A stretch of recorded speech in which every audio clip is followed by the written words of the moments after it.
Evening, Tim.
Mr. Burns, it's different seeing you this way.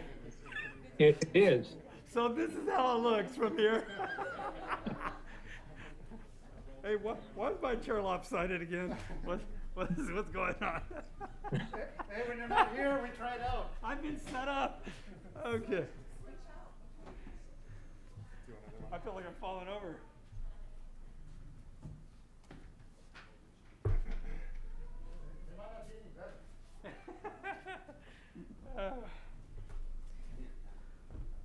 Oh, much better.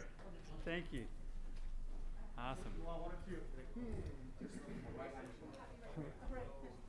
Only left hand, so I'm not over. Okay, go ahead. Thank you. Rick, Thank you, everyone. At this time, we'll call to order the special meeting of June 1st, 2021.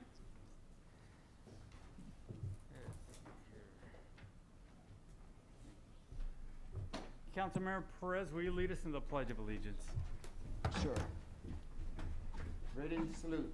I pledge allegiance to the flag of the United States of America and to the republic for which it stands, one nation, under God, indivisible, with liberty and justice for all. Thank you. Roll call, please.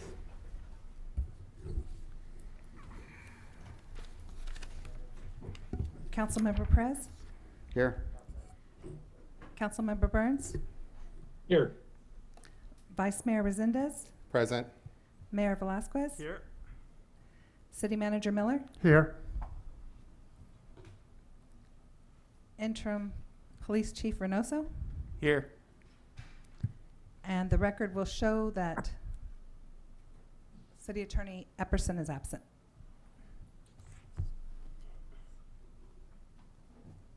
Verification of agenda posting. The agenda for the City of Hollister City Council special meeting of June 1st, 2021 was posted on the bulletin board on May 28th, 2021 at 11:15 a.m. per Government Code Section 54956. Thank you very much. We are going to now move to item A1. Thank you, Mayor and Council. I will say it feels a little opposite with Tim on Zoom and you two here. I'm a little thrown off. I So- like this. I do. So, Paul, if you could put up the budget presentation.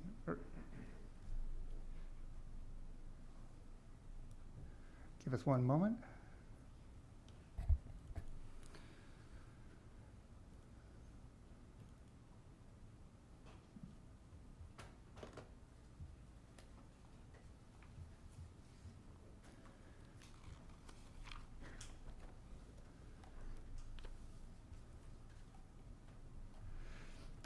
Okay, thank you, Paul.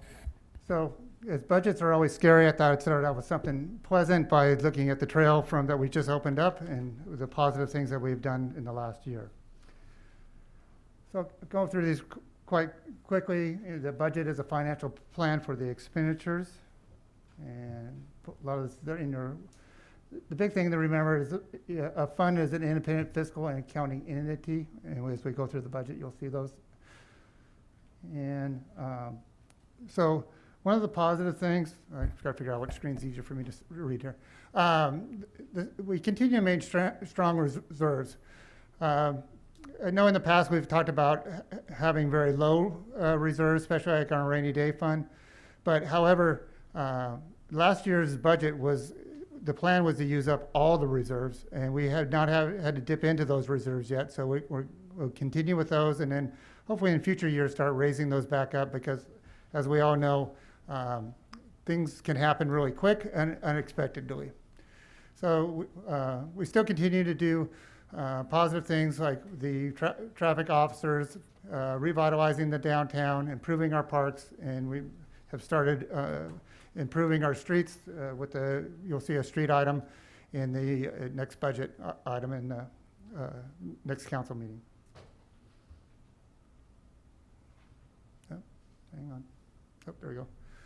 So we have prepared this budget with the past council's goals and objectives, which has been public safety, economic development, public facilities, and roads. Sorry, this is really small. It's on your screen. So one of the big things is comparing ourselves to other cities of, well, it's real hard to find similar sizes. One thing we can look at is like Gilroy, where it has a population of 55,000, but you'll see their operating budget is about 52 million compared to our 28. Their overall operating budget is 136 million compared to our 63. And then you would also look at the different sales, property tax, which is the middle section, property tax, sales tax, transient and occupancy tax, and including even utility tax or business license. Gilroy and Marina, like pretty much all, except for property tax for Marina, and our property tax includes VOF in lieu of, or RDA old RDA funds, so that's why it's a little bit higher. It's all funds. But you'll see that that they bring in far more revenue than Hollister, so which makes it very difficult when we are looking at different expenditures. Oh, wait a second. We've all gone through this with these computers. Thank you. Go ahead, sir. Okay, so with our revenues, I mean, you can look at Marina. Just their business license is about 1.5 million compared to our 200,000. Those are significant dollar differences for our community, which it makes it really difficult for us to pay. We're going through negotiations, so it's hard to give our staff what they want, plus doing some of the other feel-good stuff like parks, roads, alleys that we've had in. We just have it difficult with our revenue sources. Okay, so the general fund, which is the one that essentially runs all the essential services for Hollister, and we'll go. If we, Sorry, go back. If we can step back, I think it's really important. I really like the way you put this presentation together, Sure. to compare the different cities to our city. And I think it's important that maybe a little more information on, for example, the property tax. It's not that the values are so different, it's a percentage, for Correct. example, that Gilroy is getting, or the percentage that Morgan Hill is getting compared to what the city of Hollister gets in property tax from the overall 1%.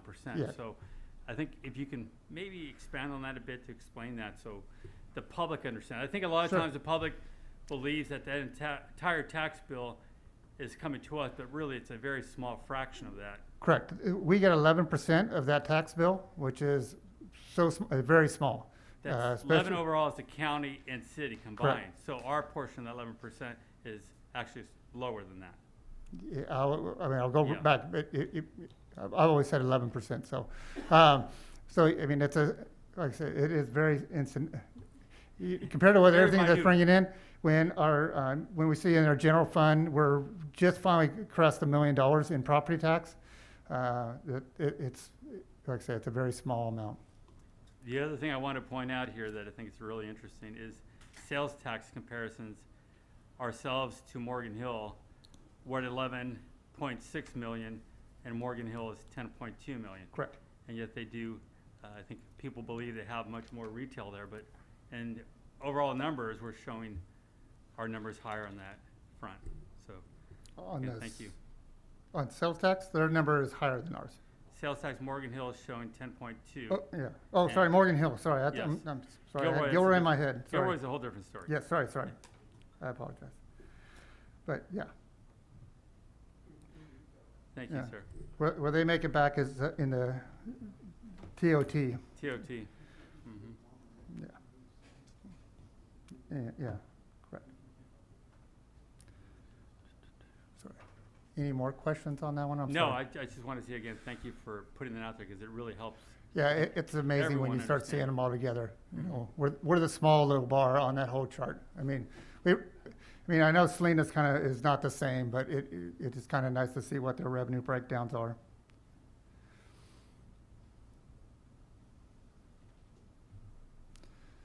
Okay. So revenue, we are projecting a slight increase over this current year. You'll see that in the orange bar that our budget was about $26 million. And that was because we thought COVID was really going to decimate us, which was happening to a lot of the other agencies at the time we did the budget. So that's why the main thing, we thought we were going to have about a 10% cut in our budget. So that's the main difference. And then this one is just for revenue, for just to see where the different revenues they come from. You'll see taxes are our main revenue source. The other revenue is Measure W, and that kind of gives you an idea where those funds are coming from. So once again, with this budget, the initial budget, we do not have any one-time expenditures in it. We like to keep those separate because we want to fund one-time expenditures with one-time revenues, and I'll discuss that in the future. But you'll see our expenditures also went up a little bit compared to what we think we're going to finish the year at.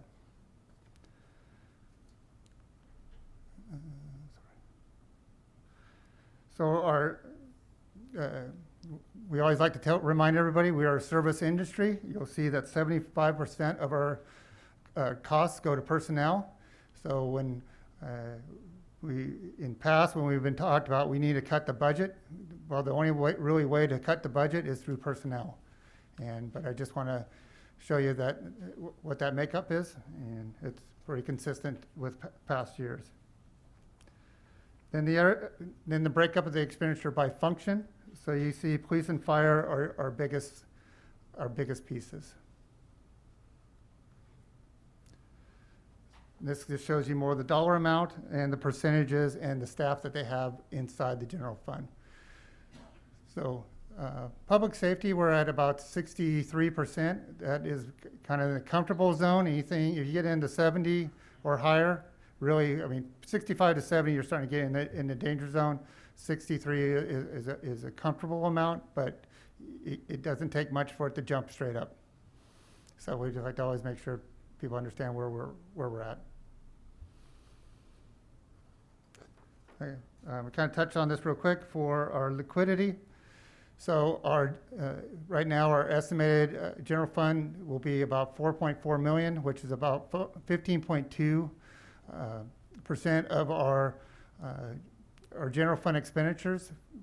A good, healthy general fund, fund balance should be at 15% or above. And so then we also have the three reserves for the rainy day, the equipment replacement, and the restricted for economic development, which council has earmarked that for a retail incentive off of McRae. So, okay, now one-time expenditures. This is where I'm going to want council to kind of pay attention because this is what we pay with one-time monies. And will probably be most of your questions for the department heads, and we can go through this however you would want to. So one of the big things is in the past we've done community partnerships. We do have some MOUs out there, but so for non-department it's $230,000, and EDC is 100, HDA is approximately 75, Chambers 52,000, Pinnacle Gateway Partnership is 2,500. Then we also ask for senior discounts for your utility bills or your solid waste. You have to, there was a decision a while back, a court case that you have to charge all utility payers the same. So if you do any kind of a discount, you have to make it up from another revenue source. So that's why we're asking the general fund to fund the senior discounts for those two items. In the past, we've also funded $15,000 for the library, the United Way and Area Agency on Aging. And for city clerk, they have requested about $14,000 for shelves, council chamber chairs, as we just heard somebody, I don't know if this was planned or not, but about the chair, and then some computer monitors. City manager, we're looking for some updated office furniture and storage for $9,750. Administrative services, they're asking for some AC wall units so that they can finally balance out the temperatures in that building. Information system has asked for some backup drives for $23,000. Also to expand the city camera video or the archive system. Animal control is requests $8,000 for replacement of their MDCs. Sorry, I'm checking. And fire for their personal protective equipment, 20 sets, about $60,000. So for the next couple of fire items, when we asked everybody to cut their budget, they cut into an area which was very concerning when it was they're cutting into their hoses and their personal equipment. So $60,000 for each of those. Fire station number 2, as I drive by it every day, I do notice that the stucco needs to be repaired, so that's about $45,000. And then they also need the replacement of their MDCs. Police also needs replacement of their MDCs for $50,000. Police is also requesting rifle suppressors of $40,000.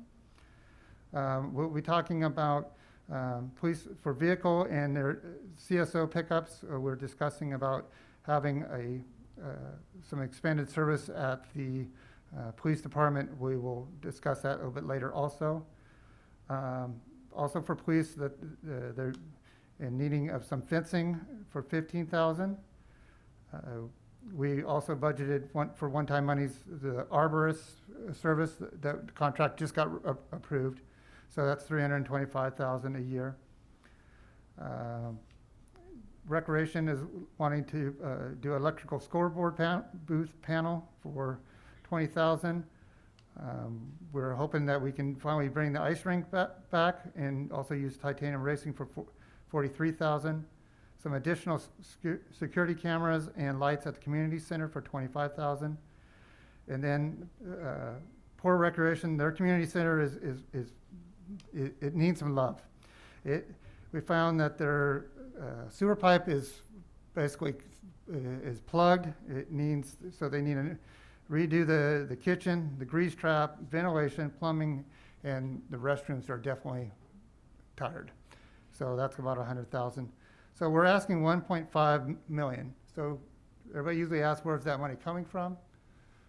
So we feel in working with your community development that our building permits are going to come in about at a minimum of $600,000 higher than what we budget. We always stay very conservative because if for some reason housing goes away, we want to make sure that we didn't budget accordingly with housing at a high level. Same with engineering inspection fees, about $550,000 over what we normally would expect.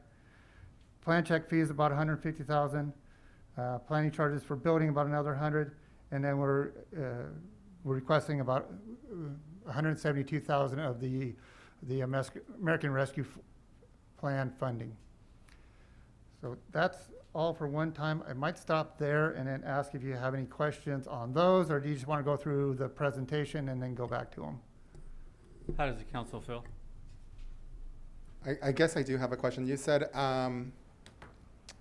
that it came, so some of these fees came over the amount of what is presented to us? Yeah, so we usually budget initially for construction-related revenues at a kind of a bare minimum, or what it would be like without the housing developments coming in. because as we know, the pandemic there were days that no construction can happen. That could have been for a year or two. And if we would have budgeted staff at that level, then we would have been laying people off like crazy.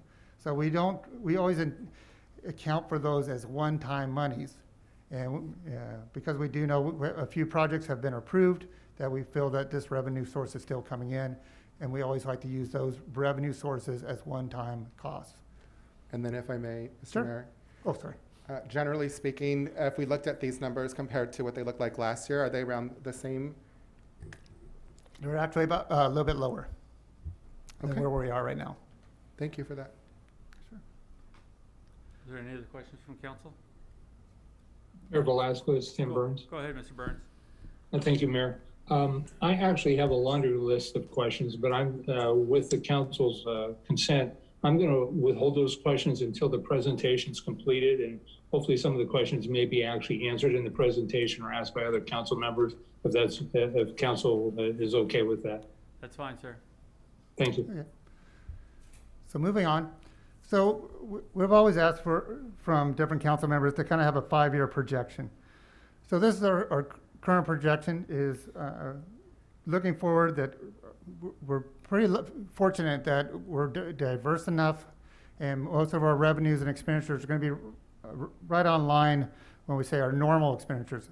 One thing that we've started looking at is, well, in those expenditures, we're not spending any money on road repairs that we should be doing. Past presentations, it's anywhere from $3 to $5 million a year that we should be spending on money. So when we look at that, we are actually upside down in our revenue compared to our expenditures. And I just want everybody to just kind of have a visual to see that. Okay. So this, like I say, we have the different funds.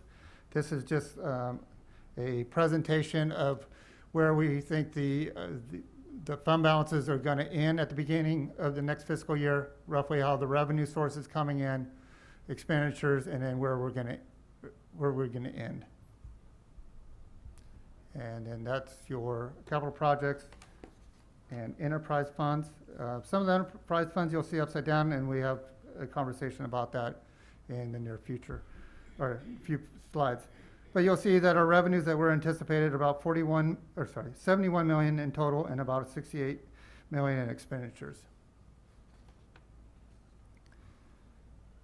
Okay, so one of the areas of discussion for this budget we want to talk about is we've been looking at the possibility of doing a community service officer level 2, where that would be basically doing some higher level code enforcement activity that we've been trying to share with the police department, and then also they're in need of a police service officer. We want to change, the kind of changes in position. We have an acting airport director, but we don't have it on the books because it was done by the management services director. You'll see coming up. So same thing, community services director was also done by the management services. So we want to break those departments up, which then requires just a utility supervisor. I want to add a utility engineer, which is then handled by water and wastewater funds.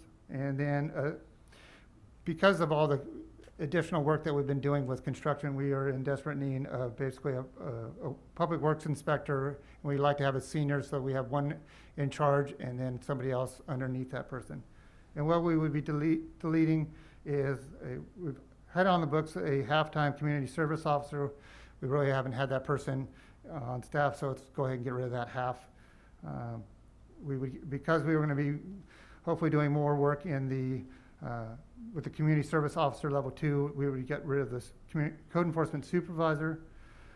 Then, like I said, with the airport director and community services director, we're getting rid of the management services director, and we'd be getting rid of the utility director in lieu of a utility supervisor. So that just kind of gives you more of a visual on staffing for the whole city and those changes that I just discussed. And then now staff is asking for council direction.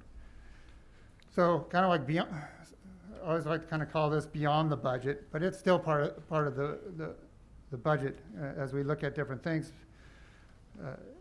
So one of the things that we would like to is, money's cheap right now. I'm not a one that likes to be in debt, but it's cheap. So, and we have a lot of items that have been deferred for many years that are probably going to cost us a lot more than what the debt is going to cost us. And that is approximately $40 million in water line replacement. We need to, at a minimum, do $20 million in our street and alley improvements. And then we're kind of exploring the potential use of pension obligation bonds. They're kind of the big no-no, but when debt is so inexpensive right now, and as long as you plan it correctly, it can be a positive thing. I've been always a big person against them, but like I say, when rates have never been this low, and it makes it attractive compared to PERS charging us 7% on any outstanding pension obligations. So then we want also, based on what Councilmember Burns brought up, and it's kind of something that's always kind of in the back of my mind, are we really getting a fair deal, is to reevaluate the fire contract and cost share. So that's a big thing. And then, as you kind of saw for some of our utility funds, well, we're always going to be bringing on the next in June, one of the council meetings to discuss the different rates for our utilities, do a rate study to see if we're charging the right amounts. And then we want to start looking at the ballot process. If you remember, Marina brought in $1.5 million in business license. That's because they have a more simplified business process that is more equitable for your small businesses compared to your bigger businesses. And when they made that change, like I said, it made it a better process and was more equitable for their mom and pop store. But they brought in another $1 million in revenue. So that's something we want to explore. Transit and occupancy tax, we're at 8%, where all our neighbors, and I believe even the county's at 12% or 15%. So that's something we want to look at. And yeah, and I already brought for you that, kind of we're at a standstill with the county on the tax sharing agreement. So one solution is just take it to the vote of the citizens, and we can have them decide that one. So that's what we were going to want to get direction from you. And so that's a quick summary of everything. I know budget is not for everybody, but I will say your staff is pretty much, this is not their first budget. And when we go through the budget, we do not budget contingencies. I know other agencies do that. We always want to remind you, though, when we say that one truck that is engine's supposed to go any day and it lasts 3 years, we never budget for those. When they finally come and say, okay, the engine went out, we need that truck, remember, we didn't budget for contingencies. Because that prevents us putting in anywhere from $100,000 to $500,000 worth of cost in there where we're not getting the staffing or giving the citizens their services that they require. So in the past, we've gone through the category that usually doesn't give us very good questions. It's just more people just kind of mindlessly going through. My suggestion is that the department heads are here with their staff. If you have a question on a particular department or their one-time costs or their operations, you can just ask that, and we can just go through those departments that council has questions on. And it's up to the council. Thank you. I have to say, I really like the way you laid this out this year. And I think you're absolutely right. Sometimes we go through line by line by line, and we're wondering, what are we doing here? Really, it's you laid it out. I think the council has any questions about any of the departments. The department heads are here. We can kind of work through there. I think Mr. Burns said he had some questions first, or did you have some first? Perez? Actually, I just had a real couple. I'm Sure. sure Councilmember Perez, go ahead. Tim's going to ask all the other ones. You were talking on the, what was it, the 40 million that we were trying to obtain financing for? For the water. Correct. Yeah. For the water line replacement? Correct. Isn't any of that, can't we use the American Rescue Plan for any of that? We can. I will tell you, I will try to use the American Rescue Plan to get most of that money that I can into the general fund, because it has the most discretionary use. But if we have anything left over, it would be, I mean, that's, if we have money that we can't find a use for it, it's gonna go towards water lines. Because I do not wanna give it back to the feds. And then, just some education for myself. So in the beginning, you were talking about past goals and directions.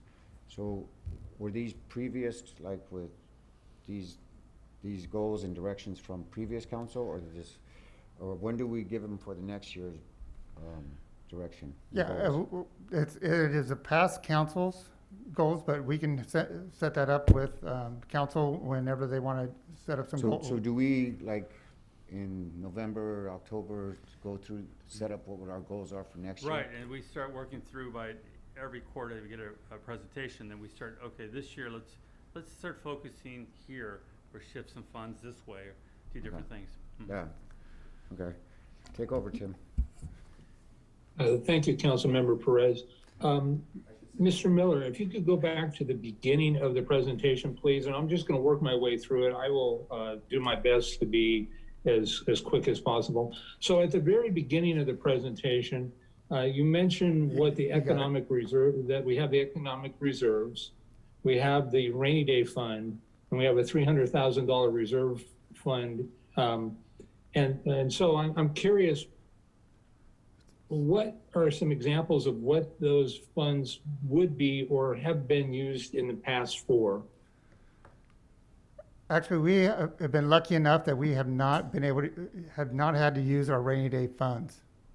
And so the main thing was for any major economic downturn is when we would use them. And then we have a policy to reimburse those rainy day funds once we've used them. But we didn't, like I said, we did not have to use them this year. Okay, and then what about the economic reserves? I think there was a line item at the very beginning that talked about that as well. Correct. Those have been earmarked for the Hollister Farms incentive that council approved about more than that, 9 months ago. And can you tell me what that is? Because I have no knowledge on that. Okay, I believe it is about $4.4 million that we will reimburse them for construction costs. And we're going to be using the economic reserves and then also sales tax that is generated from that location. Okay, and so is the Hollister Farms incentive, is that housing or what is that exactly? Oh, that's, sorry, that's basically the smash burger. They're planning on having the TJ Maxx and Okay. Ross. Okay. Yeah. That's the development that there were some problems with water runoff, as I recall. Correct. Okay, all right. Like Councilmember Perez, I would like to work sooner than November if possible, Mayor, on what the identified council's goals and objectives are. And I don't want to take up time to do it now, but we're into this year and we're about to roll into the next fiscal year in the near future. And so I'd like to move on that sooner than later. And maybe we could, with council's consent, maybe we could have that as an agendized item on one of our, maybe on the 27th, 28th, whatever our last council meeting is in June, if there's enough time to do that. And if not, maybe in August. So I wanted to know, does this current budget factor in any current contract negotiations that are in progress? And I recognize you can't forecast the future, but I know that there's a goal to at least have a perceived balanced budget. And so if it does, that's great. If it doesn't, how do we get to that point on the budget with negotiations going on? And as I understand it, we currently are in negotiations, at least with the POA and maybe other agent or units as well. Yeah, I can tell you that I factor in what I estimate that what the agreements are going to be into the budget. Okay, and so I presume we can't discuss that now because it's an open contract negotiation? Yeah, it would our negotiator wouldn't be very happy with me if I did that. Okay, but something we could absolutely discuss, I would presume, in closed session? Yeah, that's where, I would probably need Jason for that one. But I'm guessing we could.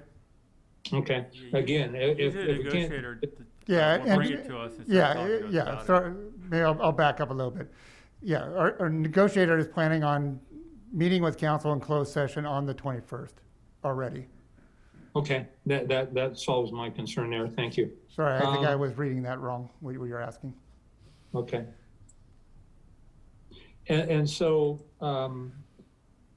with regard to one-time expenses, I'm wondering if, have we really done any kind of metrics on the EDC? Because $100,000 is a lot of money, you know, and I guess the same would be for the Hollister Downtown Association as well. And so I'm wondering, because frankly, I'm not convinced. I've not seen things that would suggest that we're getting a value for our money. I'd like to think so, and I've heard presentations that would suggest so, but at the end of the day, I'm really looking for outcomes and results.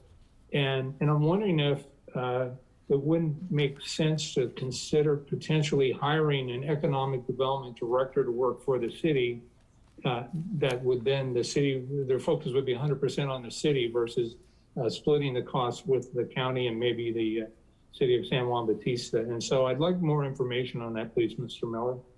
Yeah, not a problem. Okay. I'm also wondering, why is it, how long ago was the Hollister Fire Station number 2 constructed?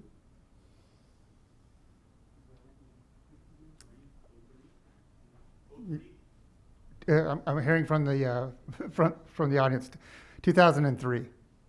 2003.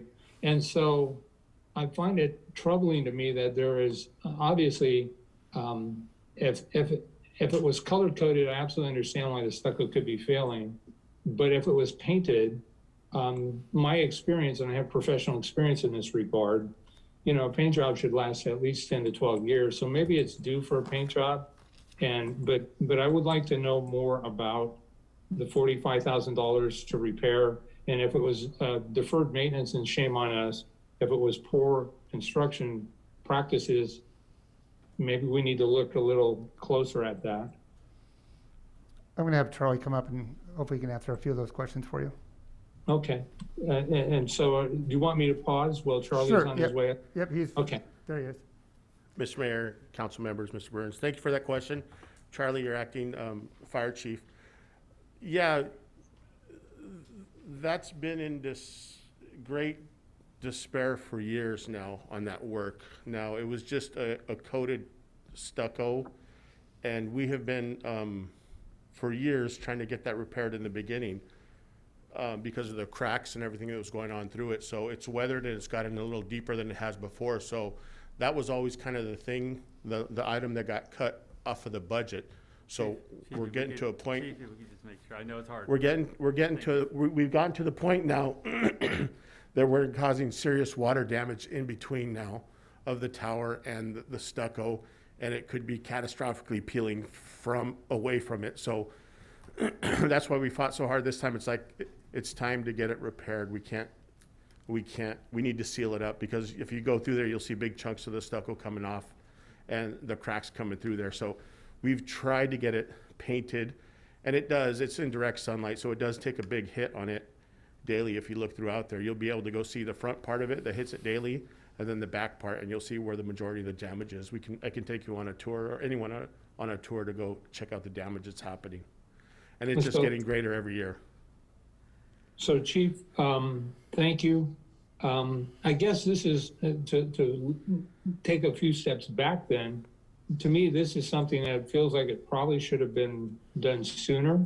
Probably would have Absolutely. cost less, would have created less risk. And I would have presumed that that would be exactly what a rainy day fund should be used for. And I recognize 2020 was an odd year. But I would hope that the fire department and any of the other departments will bring that to the city manager's attention in the future, because it's good to have money in reserve. I firmly believe and support that. but I also believe that sometimes deferred maintenance creates greater costs and consequences, you know, than timely maintenance on projects. So Chief, while I've got you at the podium also, is it my understanding that we now have a broken fire truck that's a decade or more old that needs to be replaced?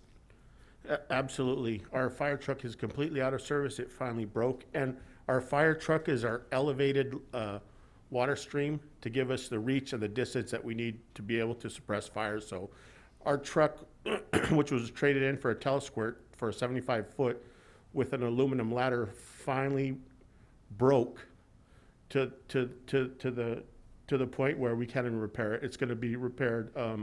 It's going to cost us more to repair it than it's worth. And now we have no elevated stream. And without an elevated stream, that's when it starts getting into affecting your ISO rating. So buildings are going up now, and we don't have an elevated stream to be able to suppress those fires. But what we're doing is we set up some mutual aid contracts where we'll call our local agencies, and they're coming to assist too, but they're still half hour way through that. So we need to start working on a contingency, not a contingency plan. We need to start thinking about getting a fire truck as soon as possible that's accessible throughout our town and our alleys and our roadways. So Chief, if the council agreed that this was a priority, any sense for a bracket of what we would be looking at to replace that vehicle? They're Cost? Yeah, they're probably about $1 to $1.4 million is what we're looking at. Okay, and again, do we have any kind of I suspect the answer to this question is no, but we don't have a set aside fund for regular maintenance or replacement of equipment, do we? We do. Chief Dover's in charge of our logistics and our facilities, so he does have a well planned out plan. A first out engine, a first out apparatus is supposed to be in service for 10 years, and then the next 10 years is supposed to be your second due. Well, since our truck is completely out of service, we don't have, we won't be able to even have a reserve truck. So we'll only have one truck. So the idea was to get it replaced and not beat it up as much as it's been beat up, and still milk it out for as long as we can, which safely as possible, which OSHA allowed until it's out of service. Well, it completely broke, so we have no elevated stream now. So we do have a contingency plan. We do have lease programs that he did set up and work through for the replacement of these. So according to the leases, when those are up, then we start replacing. So he has a contingency plan on it. We're using them a lot longer than the 10 years for our first due. We're probably using them about 15 years for our first due engines right now, instead of the Okay. recommended 10. So Chief, just so I'm clear, we do not have a duplicate vehicle. So we don't only not have a reserve of this quality type of vehicle, but we don't have a primary either? We don't have a primary, and we were hoping as we got a fire truck, that we'd put our 1997 telesquirt in the reserve, and that way we'd have a backup truck too. That way we'd be able to have two elevated streams. But since that completely broke, we have absolutely nothing at this time. And Chief, what's that vehicle called again? It's a truck, a fire truck. A fire truck is the one with that big ladder on the top for the elevated stream. Okay. A fire engine doesn't have a ladder that goes up. Okay. All right. So Chief, the other question that comes immediately to mind, rather than have you come up and down to the podium multiple times, it's my understanding that the fire department has a need that we think could be offset by cost recovery through our billing process for 2 fire prevention bureau inspectors to do regular inspections. Is that true? And if so, could you talk a little bit about that, please, to educate me as well as the other council members in the community? Correct. As the fire department is getting to where we needed to go, we had a division chief, which was in charge of our fire prevention bureau. With that, we found a need that we needed to hire somebody else because of the, all the inspections that are accompanied and the mandates and the education and all the inspections that are required. So there was 2 people in there. Well, our fire chief, division chief ended up retiring, and we haven't filled that position since. I was the second one that came in as the battalion chief at a lower rate to take over that and run the department. Since then, as we've grown and expanded, we see all the buildings the planners check. We see all the buildings that the building officials check. So just an example, our building department has 2 building techs. They have a building official, and they have 5 to 9 inspectors. So the fire department alone only has 1 administrative assistant, which could be a prevention tech, and myself doing the inspections. We have offset it a little bit through personnel that are coming to assist and everything like that, but the real need is 2 people, but the real need is 3 people to supplement it. We haven't got up to the 2 people that we have. But with that and cost recovery, because we are allowed to charge, and we are finding the different cost recovery items that we can. So back in 2004, we had a fee schedule, and then back in 2017, we readopted the fee schedule. We didn't change the fees. We didn't adjust the fees, but we did a comparison, just like Brett had presented, about all the local agencies and their fees. And we said, this is a good cost, this is a good fee schedule. We'll leave it at the 2004 salary schedule, or fee schedule. So with that, as time in the position since 2017, we're expanding on our skills and our abilities and finding out more that we need to do. So basically, we ended up bringing in about $70,000 a year when $130,000 when I first got here. Right now, we've brought in $410,000 that we've made in the Prevention Bureau. So there is cost recovery, and we can adjust our fee schedule also to bring it up to date. So we could bring people in and continue it. Like I said, for the Prevention Bureau, we're not out there to make money, but we're there to cost recoveries, and we're not even getting the bare bones minimum to out to the community.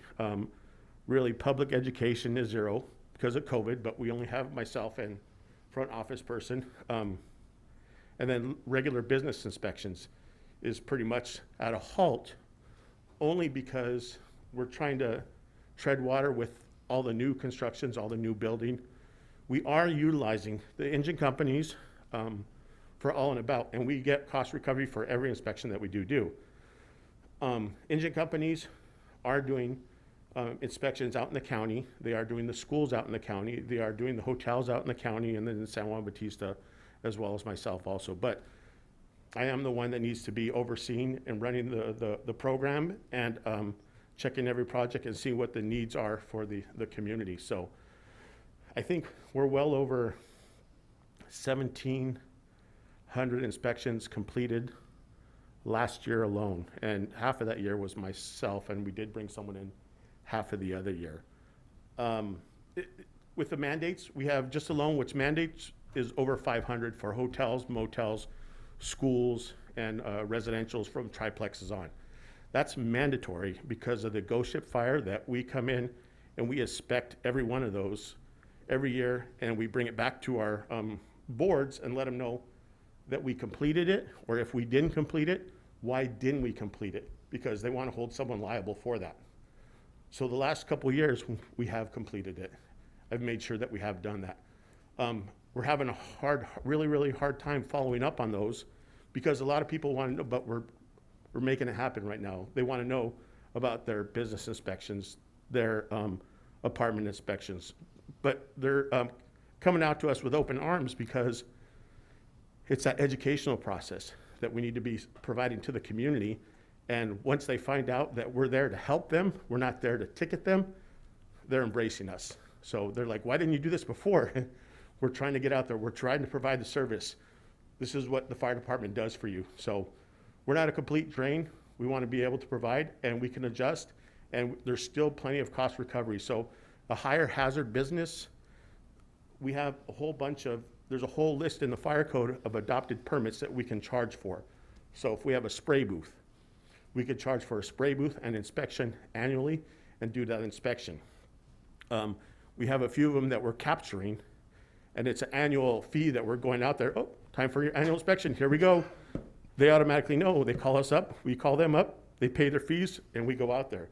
So it's just getting out there and getting the inspections to capture all those fees. So, like I said, last year we were at $390, and this year I think we're gonna make probably about $420 to $430. Me with being time in the service, I'm able to capture a lot more of the inspections myself. So I don't need to send those out to the plan checkers to have them pay for them to bring them back. The easier ones, I could do them in-house. So we're still charging that plan check fee, but we're keeping 100% of that. Plus we go do the inspections for each one of the places. So I would greatly appreciate it if we would be able to get that. Plus, we've spent a lot of money on training for the in-house personnel that we'd possibly be able to utilize them. We spent a lot of time and years and money into these people, and the people that we've used on a temporary basis, they've stepped right into the positions, and they understand it, and they're catching on fast, so we're not having to spend a lot of time training, and we're being able to go out and capture a little more fees too. Thank you, Chief. So, Mr. City Manager and Council, I don't know what your thoughts are, but I think that the Chief has made a compelling or persuasive argument that we probably do need these two positions. I would ask Council to seriously consider adding them to the request. And in addition, I do believe, if I heard the Chief right, in 2017, they readopted a fee study from 2004. And I can tell you that those numbers have gone significantly up between then and now. And I know that an independent fee study can be costly. I've been involved in them where they can run anywhere from $50,000 to $70,000, but they will withstand the scrutiny of challenge. And I think even if we don't move forward with the positions, which I think there's a solid ask and request and reasoning for it, I think the fee study should be added to the one-time expenses to update those moving forward. Chief, I guess I have one final question for you. It's my understanding that the fire department on an average runs probably 75 to 80% of the calls they run are medical related. Is my number correct? It might be a little higher. It's probably about between 80 to 90% of the medicals. But with the medicals, you got to understand. So we've kind of got to the point where we're so busy running calls, but just trying to keep up with the mandated training to meet OSHA requirements also.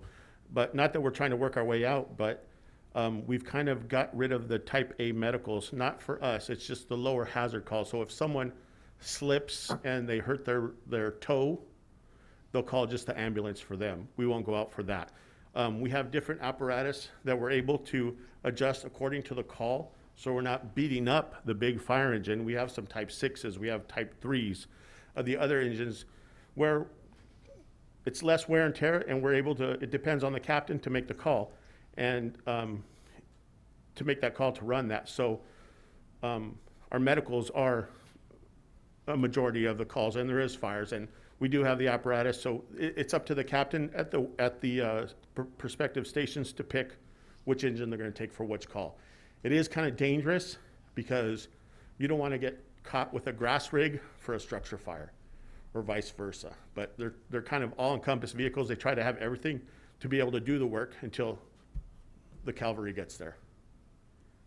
Thanks, Chief. So, Mr. City Manager and City Council, I would like for us to look at doing some sort of a ad hoc committee to evaluate the possibility of creating a squad response to medical aid calls. I've heard what the Chief says. I agree 100% with him. And I'm not suggesting or proposing that we reduce our fire staff by one, but if there would be a way to work smarter with a different philosophy, I think that there could be a benefit to going to a squad response where in essence, in layperson's terms, we would add a couple utility trucks and maybe bring on potentially 4 more paramedics to roll those calls. And it just, and I've heard you, Chief, and I understand that we're trying to reduce the miles we're putting on these trucks, but my sense is most fire trucks are going to be $250,000 or more. And so every mile does add up. And so I would pose for the city manager, for council, that maybe we work with the fire administration and the police, or the firefighters association, to look at this moving forward as one of those projects, city manager, that you talked about towards the end of the presentation. If I can make a recommendation on that part right there. Right. I think what the future is, ALS, which is advanced life support on a fire engine, even ambulance services. I'm not saying to take it over, but what we should do is look towards a BLS vehicle, which is basically a star car or an ambulance. And once the system gets depleted, then a lot of times we can take that call and assist with a contract with the county contracted ambulance provider, which gives us that other basic life support ambulance in the system to be able to assist with calls as needed. But that's another cost recovery where we could not really make money, but at least break even on that part, and eventually get to the ALS, where we could have an ambulance and a paramedic on every day. So we could have one paramedic run out of one station. So that would be something we look at into the future, start working that direction, because we only have 2 ambulances in the county with paramedics. So one in San Juan and one in the city of Hollister. They do supplement it. They try to do it with a 3rd one during the day, but a lot of times they're unable to do it. So that's just a basic life support ambulance. So when they're committed, sometimes we're waiting for Gilroy, Monterey, Santa Cruz ambulance. So that would be something good for the EMS system to work towards. Chief, thank you. I wasn't aware of that, but that makes perfect sense to me. And again, I will not speak for the city manager or the council, but I would certainly be supportive if the council would like to move in that direction with what the city manager, I think, references beyond the budget items. And so I would like to do something like that. Chief, I do have one final question for you. Do we have any trained or certified paramedics currently with the fire department? We do. We have one that's keeping his certification up right now, and we have a couple people that did go through the paramedic schooling. But they're not maintaining their certs? We only have one, yeah, because we only provide the basic life support, the BLS, Okay. EMTs. So does our one receive any kind of financial compensation, like specialty pay for that? No, No. because they're just the EMT, because we don't practice ALS right now. So if we did advance to the paramedics on the engines, that would something that they'd have to negotiate during the contract for a percentage for the working a higher step above, or a paramedic incentive. That would be something the union would have to negotiate on that. But right now, we all receive the same amount for an EMT. But we have an expanded EMT scope. Okay, all right. Chief, thank you. Those are the only questions I have. I have a laundry list more, Mayor, but I'd like to take a pause and let any other council member or yourself ask any questions of the chief while he's at the dais. Yeah, we're going to go through that with any council member questions first. Do you have anything? I do have several questions, and I appreciate, Councilmember Burns, your questions. They're dead on. The question, there a conversation about the ambulance service, or we had talked about that early on when we were trying to negotiate a countywide system. We got pretty close to coming up with something, but I remember there were some issues at the county emergency office. There was some issue there, but I would like to have that conversation. Again, I think it's an important conversation. Yeah, And you're correct in pointing out that part of that would be the ability to bill for those services, which is a very important part of it. I forgot what the issue was, but it is time to bring that conversation back to make sure we're providing services. As we've known before in our conversation, I'm going to ask to help the chiefs, the before when we had the fire committee, we would get information every month about all the calls, where they're at, the intersections, how many medical, and I do remember them being closer to the 90% range. The medical intersections, accidents, repeat calls to the same address. I think that would be very helpful for the entire council to receive that again on a monthly basis, so we see what's going on. Absolutely. And We, see how we we can provide it plan for San around Juan that. Bautista, so we could get it. It's an Yeah, easy report to run. Especially, I think what we, at the time when we started asking for, which address are we repeating?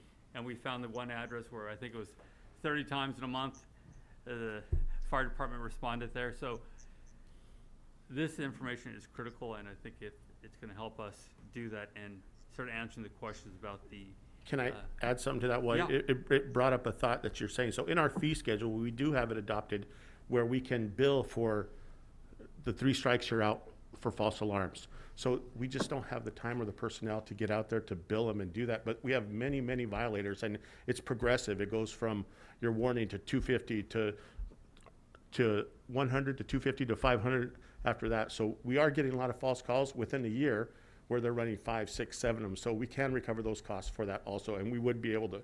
That's something that's like #1 on the priority also. absolutely, and that's part of that whole fee schedule, because as with the police department, many times the responses are to the same addresses.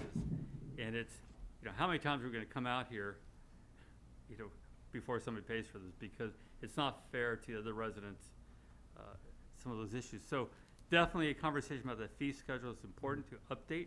We found what's happened just with permitting, where And- not up and- to date. Go And- ahead. and I'm sorry to interrupt, Mayor. And Bob Martin Del Campo, Master Sergeant, United States Army. This is your acting fire chief. I'm just here as a subject matter expert. If you can recall, we were having an issue with having the ability to fee or to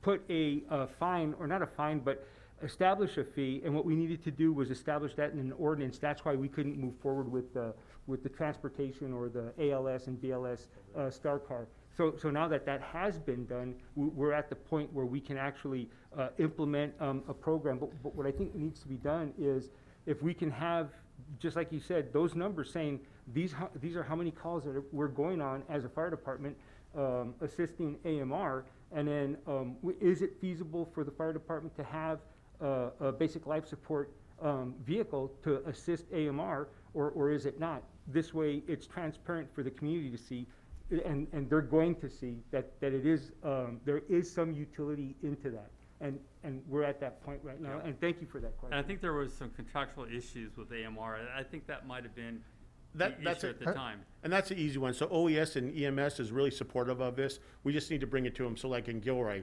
they get paid through AMR, through their contract. So it's like when they need us, they call them, and then it gets billed to AMR, and then AMR reimburses. It's the Star Car. So there's a way to do it. We just There's can't many go in ways and to do start it. taking calls. I remember we were almost there, but there was some obstacle at the time that didn't allow us to go forward on that.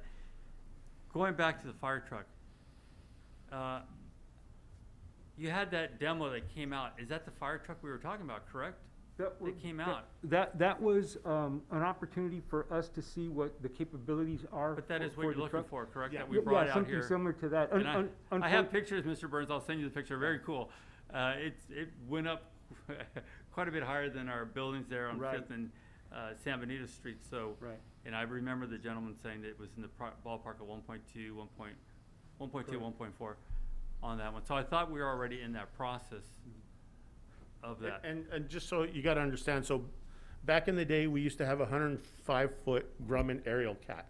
So back then, people, they thought it was the wrong truck to have. They're like, we have the super truck, which is not practical for Hollister. Well, that's absolutely wrong. We downsize because you want to be able to get the reach, and you want to be able to get back at a safe distance. Plus, at a commercial property, you want to be able to get that reach and be able at a safe distance to fight that fire, because you have that collapse zone. So that's why you have to have it so big, 100 foot. We're lucky we don't have anything farther than that, so we'll be able to rescue people and get above the buildings to be able to protect the other exposures. We want to protect those other buildings from burning down. So absolutely 100 foot. No, and I think when I was out there talking to you guys in the demonstration, it's like, build that thing, get out here, because it's an important part of what we experienced this year with the fires. I mean, like we had our partners that came out to help us out. So definitely conversation on that. I'm gonna go to this, I always go to this each year, and that is that fire contract. We need to have a conversation about this again with our, the partners. We are carrying most of the burden. I know some people will say, well, we're most of the calls, but this issue that really bothered me at the time of collecting a fee, but keeping it, being the county, keeping it to pay their bill to us, is not helping us. This is just, these are new homes and new buildings coming online that we're servicing, but we're not getting anything more for that service. I think the reality is we're gonna be partners. We need to really be partners on the true cost of this. If that's a 60-40 split, that's fine. But to carry that full load is hurting us from repairing our streets and doing other things we need to do in our own city. So that is a conversation that has to be had. You know, when there's a salary increase for people and they're charging less than their sales tax, but our citizens are paying more, it just doesn't work any longer. This has to be dealt with because the end result is a better fire department that provides a better service for the entire county if we do this right. If we don't do it right, we're always in that struggling mode. The question of a fire truck, it shouldn't even be a question. That should have been done. The question of all these other services that have a few more ambulances ready, that should have been done. We seem to be chasing this because we're trying to make it work financially, but we're not doing the simple part of saying, no, partners, it costs more, and we know that when we got the report from the expert that came in and talked about the true cost of each station, it wasn't the price we're charging right now. So we got to be honest about this and have that conversation so we can provide the services. Absolutely, and can I add something really quick? So as we prepared our budget and prepare our operations, we just prepare it for the operation of the city fire department. I don't want you to think that we're preparing it for, everybody to taking care of it. So, yeah, workers' comp, yeah. So what we're preparing it is for like operational level for the city of Hollister. I'm not trying to I get it, but fatten it up because we need it for the county. I'm just saying this is the bare bones minimum that we need for the city. yeah. But I think the point I've made in the past when we came to this was if we're truly going to do this and do it right, we fully have to participate, all of us. Mhm. And it can't be, well, you pay for it and we'll just ride along with you because we don't get those calls. No, there's equipment. We need to be ready. Mention of workman's comp. There's so many other pieces that aren't exposed up front that we end up footing the bill for. And again, in these areas, we should be ahead of the game. Right. We should never be behind. I love that you're out there doing those inspections. I think that has just been a great turnaround for prevention. We all know fighting fire is not an easy thing to do, and it brings resources from all over the Central Coast. And again, luckily our partners have been working with us. But it takes that ability to prevent that fire from ever happening. Yes. You know, as I say, we should be bored to death because there's no fires going on or anything else. But we should be ready for when it happens. Yeah. You're correct, Mayor. A strong prevention program will minimize the cause and effect of fires. And by saying that, with a strong public outreach to educate the community, you're going to see the level of accidental fires, candles in the bathroom, and pots on the stove start to decrease, and you're going to see a better level of personal self-awareness. You touched on a good point about the fire mitigation fees, especially, and I'm going to say it because right now I'm a citizen. The county has constructed in 1969 a fire mitigation fee. There's $1.2 million sitting in there right now that they are supposed to be providing to the city. We established last year as a city that account to start accepting that money on a quarterly or even biannually basis. $1.2 million is more than halfway buying that elevated stream. Absolutely. That money is money that the developers are paying to the county to be able to build, because their impact is imposing on the existing infrastructure. So if they're going to do that, if the developers are going to do that, it says in the county's ordinance, we need to start spending the money or give that money back to the developers. Well, you know what? You've had it since 2013. Either give it back to the developers or you give it to the fire department so we could pay for the infrastructure. There's no ifs, ands, or buts about it. And it's not any particular flub up. The county is absolutely aware of this, and they need to make a move on it or give that money back to the developers. And I'm very well aware of this, and I've talked about it many of times, and I've pointed out, it does no good to see money in a bank account, and when the fire breaks out, not having the equipment to fight that fire. Correct. And then lose the entire building, or worse yet, lose a life. So these are the things I want to have more in-depth conversations about, and I think I appreciate Mr. Burns bringing them up, because to get to that next level, we have to do this right, and we have to be fair and be those partners. But we can't just keep taking the full hit and just crossing our fingers that everything's going to be okay. What I would like to get into, not on this conversation, but Mr. Burns, I would really like to hear your input on code enforcement coming up. So I'm going to put you on the spot, because I know you're an expert there, and I want to really get some of your input on that. But those are the other things on there, and I think we could have those other conversations, because I think they're important. The fire truck, the ambulance service, and definitely the fire contract. The inspectors too. And well, that's all part of the deal. Perfect, Absolutely. thank you. No, that's all in the fee schedule, of course. Okay. Yeah, Mayor, if I could kind of summarize. For the fee schedule, I'm sure I can work with finance. We can sharpen our pencils and figure out where we can find $40,000 to add to our budget for that. What it sounds like is that an ad hoc committee probably was requested to be put together to discuss some of these fire services. If you're okay with that, if you did do that, I would ask that it be outside this budget process. We can come back Correct. from that. We can figure out how we're going to fund it. I just would like that it not be part of the requirement for us to pass the budget by June 30th. I would agree, and Mr. Burns, I hope you agree with that too. Of course, Mayor. Mr. Resendez has a question, comment? Not quite questions, but just a couple comments. I agree with Councilmember Burns and the mayor. We had talked about revisiting that fire contract pre-COVID, and I think this is one of the issues that all of the council members had agreed on. It's long overdue. Unfortunately, a pandemic happened, but I think that we need to prioritize this. And I agree also, at this time, I would like for us to visit or do an ad hoc committee, but potentially do that after we approve this budget. And then the other thing I was going to say, if there's anything we can do, but it sounds like you answered that we can do something like a creative means in helping to fund the fire truck. I was thinking maybe a grant, something like that. But I think we need to press the county to hold up to their end of the bargain. You know, I like the points that you and the mayor had said. You know, there's no good of having the money there in a bank account. We need that money now. So that should be a part of the conversation as well. And I would really like for us to prioritize that. So thank you so much. No problem. One last question. By Ms. Perez? And how long does it take to build this? I think it's 16 months.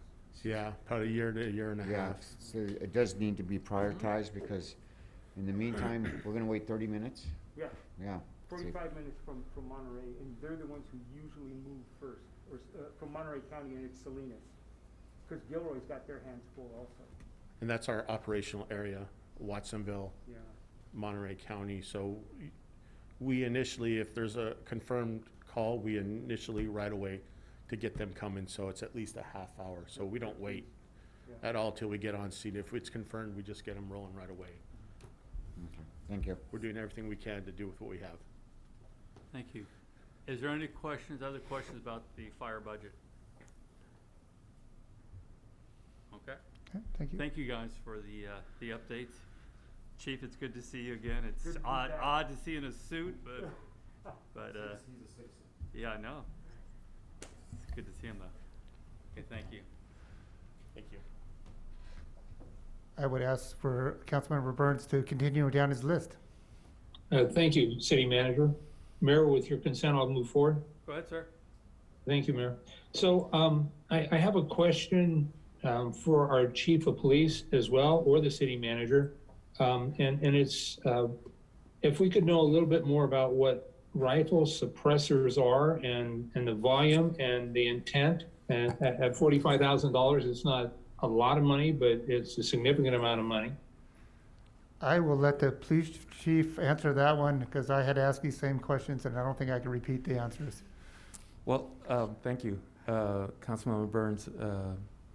The reason for those suppressors are the rifles. We currently already have the rifles, and they are the AR-15 style rifles that are in the vehicles that are assigned to the officers.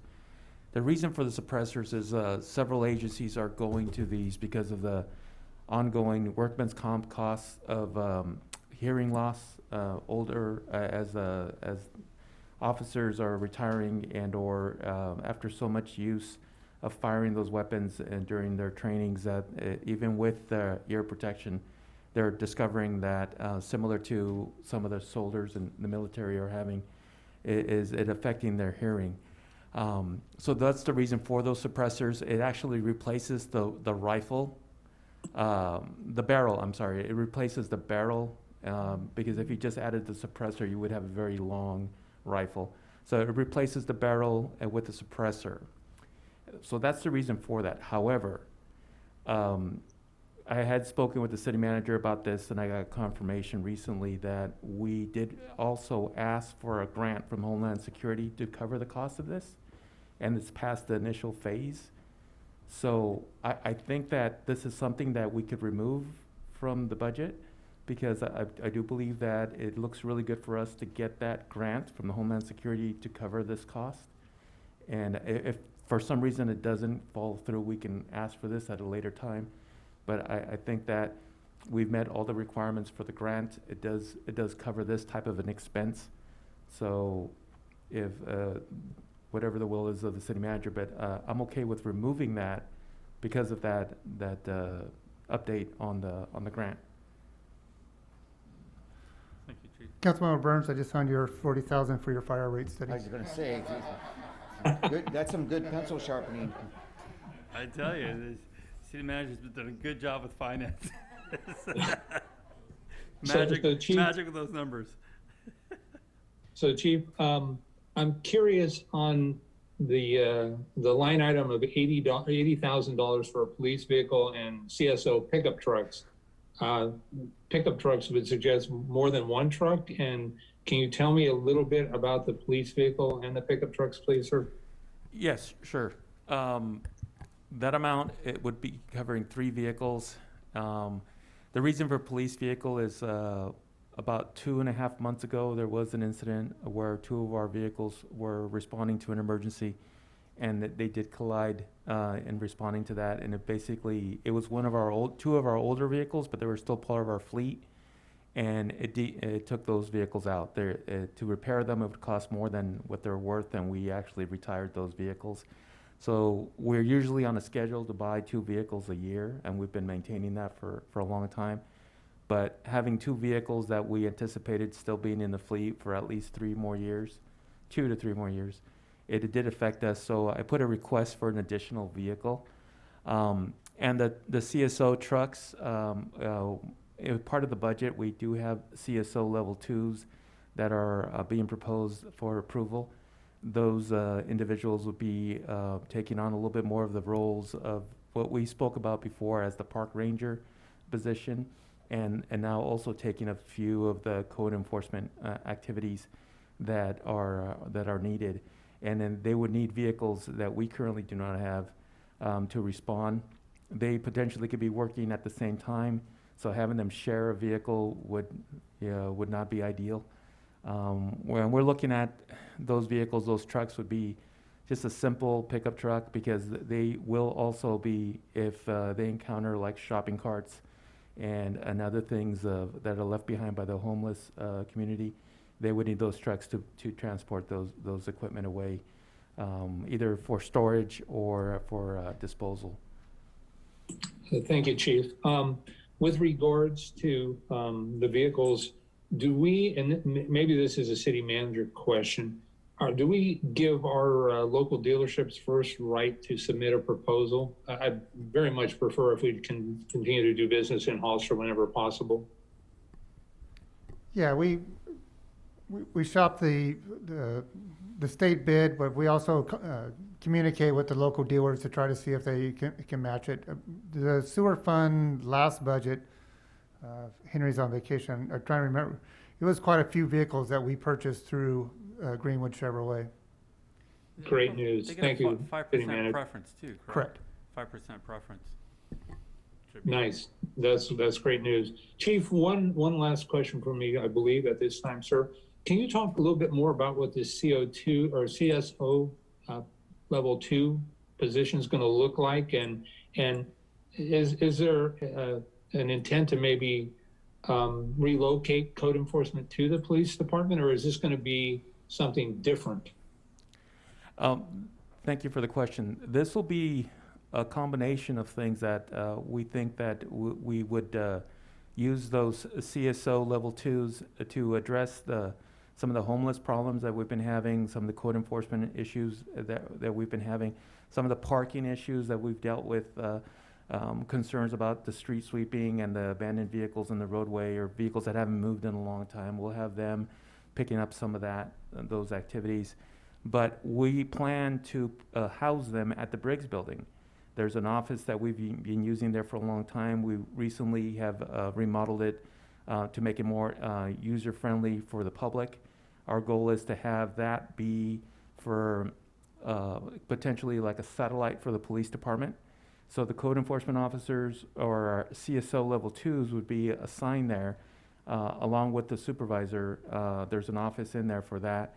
And they'll be available for people to drop in. If they're in a downtown area, they need an emergency or something, they can go there.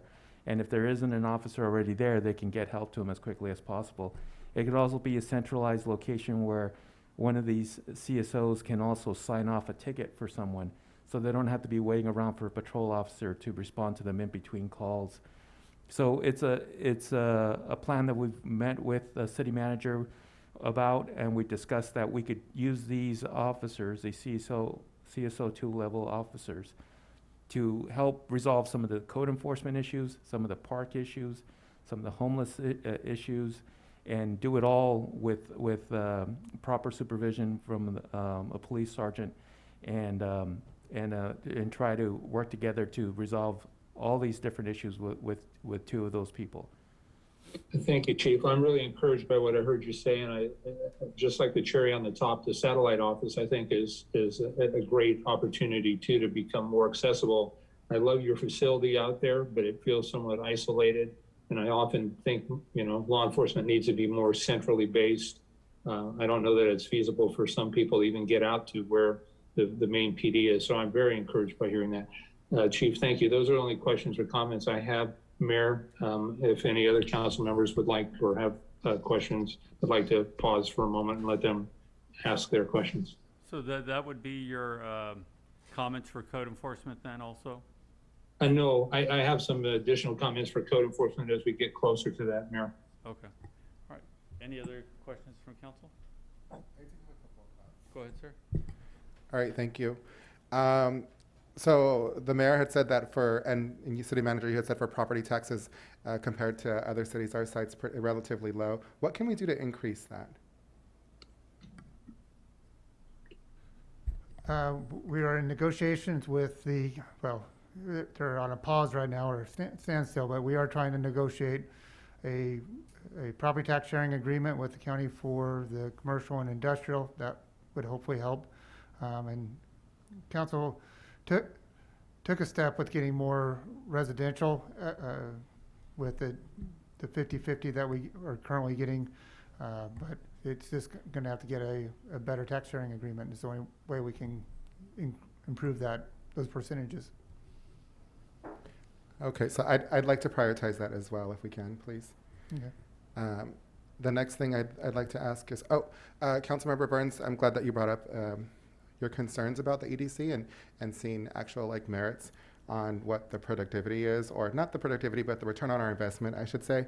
I had the same concerns as you, sir, and I don't think I supported the contract, if my memory serves me correct. So I really think that there might be a better way to do things nowadays. And I don't necessarily agree that we should hire somebody in-house. If I'm not mistaken, we had a position that was for economic development, an administrative position, and we still gave a contract to the EDC at that time. So I'm just wondering if there's a company out there that specializes in this that can actually show us a good return on our investment. And I would also add the San Benito County Chamber of Commerce to the list. So I'd like to revisit those contracts. And yeah, I share the same concerns as you, Councilmember Burns. Thank you. Maybe It'd I'd be helpful. suggest that you do like maybe another ad hoc for that one also, because we do actually have contracts with them, but maybe that's something we need to visit. Do we want to renegotiate those contracts, or maintain them, or get out of them? So I think that would be a good ad hoc. If I can, Mr. Mayor. Yes, thank you. All right. I just think that maybe, and we can even look at different communities and see what they're doing, see Right. what's working, because I think there's got to be a different answer and a better way of doing things nowadays. And then lastly, as far as the grants go, thank you, Chief Police Reynoso, for showing us that you had applied for a grant for that. And I would suggest to you, Brett, to encourage all your administrative staff to go after grants, especially for these one-time cost types of deals. Even if it's a matching grant, it's going to be a lot less for us to have to match that rather than have to pay completely out of pocket. So I think that was a great example of that. And if we can get as many grants with not so many strings attached to it, that would be a good deal for us. Great, yeah. Thank you. And just like last fiscal year, you saw quite a few grants come through. We will probably be the same thing this year also. Wonderful. Thank you. Those are my comments. Thank you. Councilmember Perez? I had a question about the administration. Excuse me. So on all these numbers, is this with our department heads? How many department heads are interim right now? And how do those numbers match up to everything that's going on in our budget? We have 3 interim department heads. Charlie's acting just because Chief is on military leave. But the full cost of a director has been budgeted and is planned to be filled. Okay. Okay, sir. All right. Mr. Burns, did you have your next item that you wanted to discuss? I do, Mayor. Thank you. I believe it's involving Parks and Rec. And so, the city manager, I'm looking at this $45,000 expenditure or proposed expenditure, budgeted expenditure for an ice rink and titanium racing. And I absolutely understand what an ice rink is, but I am clueless when it comes to titanium racing. And I'm hoping you can shed some light on that for me and how that costs Tina's stepping up to the podium, but I believe that is the name of a company, but go ahead. Yes, Councilmember Burns. Tina Garza, Recreation Supervisor. Titanium Racing is the name of the company that we've used in the past to help us out run our 5K races. We have a recreation run that we have in July. July is Parks and Recreation Month, so we celebrate it with a run at the end of the month. In October, we do the Red Ribbon Run. We partner with the county. The city kind of takes over the run. We've had great success in that. And then last year, COVID hit, but we were going to offer a 1K kind of fun run. Some of the community members wanted something shorter than a 5K. A 5K is 3 miles, and a 1K fun run is like a half a mile. So that's something that we decided to do. And a race company, I should say, would help us with this. In the past 3 years, we've used Titanium Racing. So thank you. That helps clear it up a little bit for me. Do we have a split on the racing versus the rink? And if the total cost of the two, is it the $45,000 is listed? And if it's split. Could I get some clarity on what that split may be, please? Yeah, the titanium racing that they help us out setting up the race, finances, everything that's in the logistics of the race, and that's at 12,000 for all three races. And then the ice rink is the difference. I think we had 23,000 the 2 years ago. You guys for the ice rink, yes, the ice rink. There was some discussion that we would kind of maybe look into investing in our own at this time too, I with a actually similar prefer price. Huh? I would ask that you check the numbers. If you're confirming for me, it was 23,000 for the ice rink and 12,000 for the races. That all seems reasonable to me. Seems like there's about a $10,000 cushion in that, if my math is correct. That I think that comes to 35,000. Oh, And okay, so I'm yeah. not, 10,000 here or there in a multi-million-dollar budget. I get that, but and I understand there's a need for more, but there is always a benefit to having too much as opposed to not enough. But I'd ask that we could maybe tighten those numbers to really understand it better. Thank you. The other question I had the benefit of being at the community center this past Saturday, and it's my understanding, did we get a grant for 10 computers? Was that something that LULAC brought forward? Yes, it's called the EHAT grant. It was through LULAC. It was between Jovenes, D'Antonio, the city, and LULAC, and we applied for a grant. We received 10 computers along with a printer, and LULAC has paid for the internet access in there. We did provide new furniture where all the computers sit, a conference table so Jovenes can continue to have their meetings. And the agreement was that we split the cost between all three of us, and it seems as though the city took on a majority of the cost along with the staffing. Jovenes was supposed to provide some volunteers to help out in the morning for their seniors.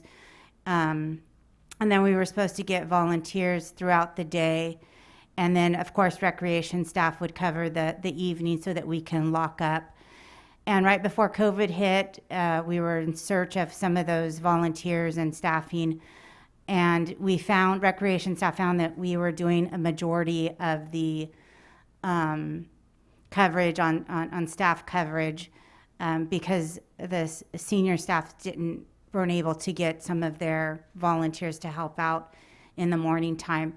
So as recreation, we kind of split it all up, and we all stepped in from our support staff that was helping out in the computer room to myself and to the coordinators. We were all spending a couple of hours in there. This year, I did budget for the evening time and made the decision that if we're not able to get the support, then we would just have the EHAT open twice a week. And Thank you then for- once on Saturdays. Okay. I mean, And so- once a month on Saturdays, sorry. Okay, good I one. understand limited resources and I wasn't able to ask in advance. So I'm wondering, city manager and colleagues, it's my understanding that they're either sponsors or LULAC is paid for all or part of the Wi-Fi, printer ink, paper, and that's about $2,500 annually. And I understand the concept of community centers. I'm familiar with them. I've actually sat on a board for a community center when I was up in Washington. And it'd be nice if we could get volunteers to pay those expenses, but I'm not convinced that we can. And I think that if we're going to have computers, they need to be accessible to the community. And so I'm asking the city manager and fellow council members if we could find a way to allocate a line item for the cost of Wi-Fi and associated costs, not to exceed maybe $3,000. And so I pose that out for consideration.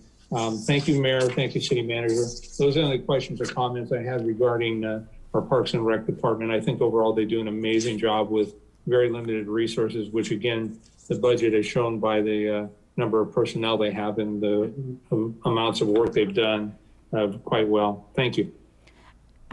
If I can speak. Go ahead. Thank you. I just want to clarify, City Clerk Black reminded me why we had that additional cost. It was for the coverage, it was for the coverage of the ice rink. It would be the rental of, just to, in layman's term, I guess, kind of like easy up tents. They would be a little better quality than easy up tents. But it was more for coverage, because when we first offered our ice rink, it rained, it was a little breezy. So we felt that if we had some structures where the participants can still use the ice rink and not get wet. So that was the additional cost. And that City Clerk Black reminded me of that. Do we charge for people when they skate? Yes, we did. We really tried to make it affordable. It was $5 for youth for 30 minutes. And I think we have a couple council members and a mayor that was out there and participated, and really felt that 30 minutes was plenty of time because our bodies aren't used to those skates. So 30 minutes for $5, and I think it was for an adult $7. So very affordable. So what do you have a sense for how much money the rink generated in return and what the money was then used for?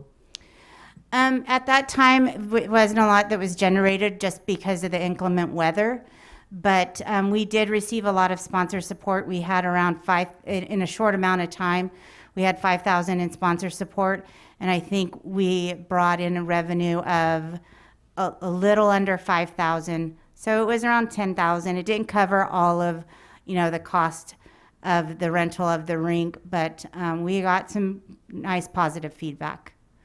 Perfect. Thank you. I appreciate your information. It's new to me. Thank you. Councilmember Sanders? Go ahead. Thank you, Mr. Mayor. So a couple quick questions on those, or comments on those two items. The ice rink, it was very memorable, and the weather did throw a bit of a wrench in our plans, right? But it created, I think there was a lot of momentum and excitement. It was just a nice all-around feel for the holiday season, right? A couple of things that I would suggest is that I wouldn't be in support of owning our own equipment at this time. I think that there's companies out there that do a really good job, and I would like for this year, if we go forward with this, to have actual real ice. So if you're not familiar with it, we had like a sort of like a plastic. It wasn't real ice. It made it very, I guess if you add water to that plastic or ice, it's gonna be a little bit more slippery and dangerous. Regardless of that, we had so many families out there, such good positive feedback. I think this is a winner all the way around. If there is an additional cost, then I would suggest that we probably reach out to our friends over at the county and ask them to help step up and cover some of that cost. That might be something to help offset that. As far as the comments regarding the computer usage at the community center, how much are they actually using it? Are you taking logs? Like, what's the actual usage of the new computer lab over there? We opened in February of 2020 and then had a shutdown around 3 to 4 weeks later. But then it was something new in our community. So we do have a log, and we were averaging, there's only 10 computers in there. So we were averaging in the morning time around six to 7 people with the seniors. And that's why we felt as staff to try to support it. Or continue to support it and not just shut it down. And in the evening time, there wasn't a lot of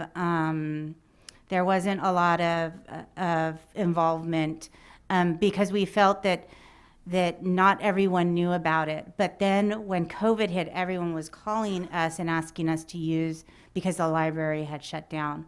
So we would just do, and that's why I really felt twice a week would be sufficient. A Tuesday, Thursday pattern, and then once a month on a Saturday. And the idea is the LULAC hosts their meetings at the community center, so it would be open during that time, so I'm not doubling up on staff time. Okay, thank you for that. I'm not sure, so I understand what the council member is saying as far as putting a line item budget, but I'm not sure, just hearing your comments as far as like the staffing and the concerns that you have, if that's another obligation that we want to take on at this time. The county is opening, well, I'm sure that they've got hours now for the computers now. We give them, I think, $15,000 is what I saw in the budget each fiscal year as well. But it's good to have the equipment, but I don't know if that's something that we necessarily signed up for. And I think it's unfair, to say the least, to put the burden on your staff. I think that it's very useful for the senior population to have access to that in the morning. So I'm not opposed to that. I would just like hearing back from you is for Hovhaness to probably take on some of that responsibility. And if LULAC's using the community center, then it would be a very nice gesture for them to continue to purchase paper and ink and the Wi-Fi. And then let's see how that goes for a little while, since we're just coming out of COVID. Those are my thoughts. Thank you. Thank you. Surprise? No. The ice rink, loved it.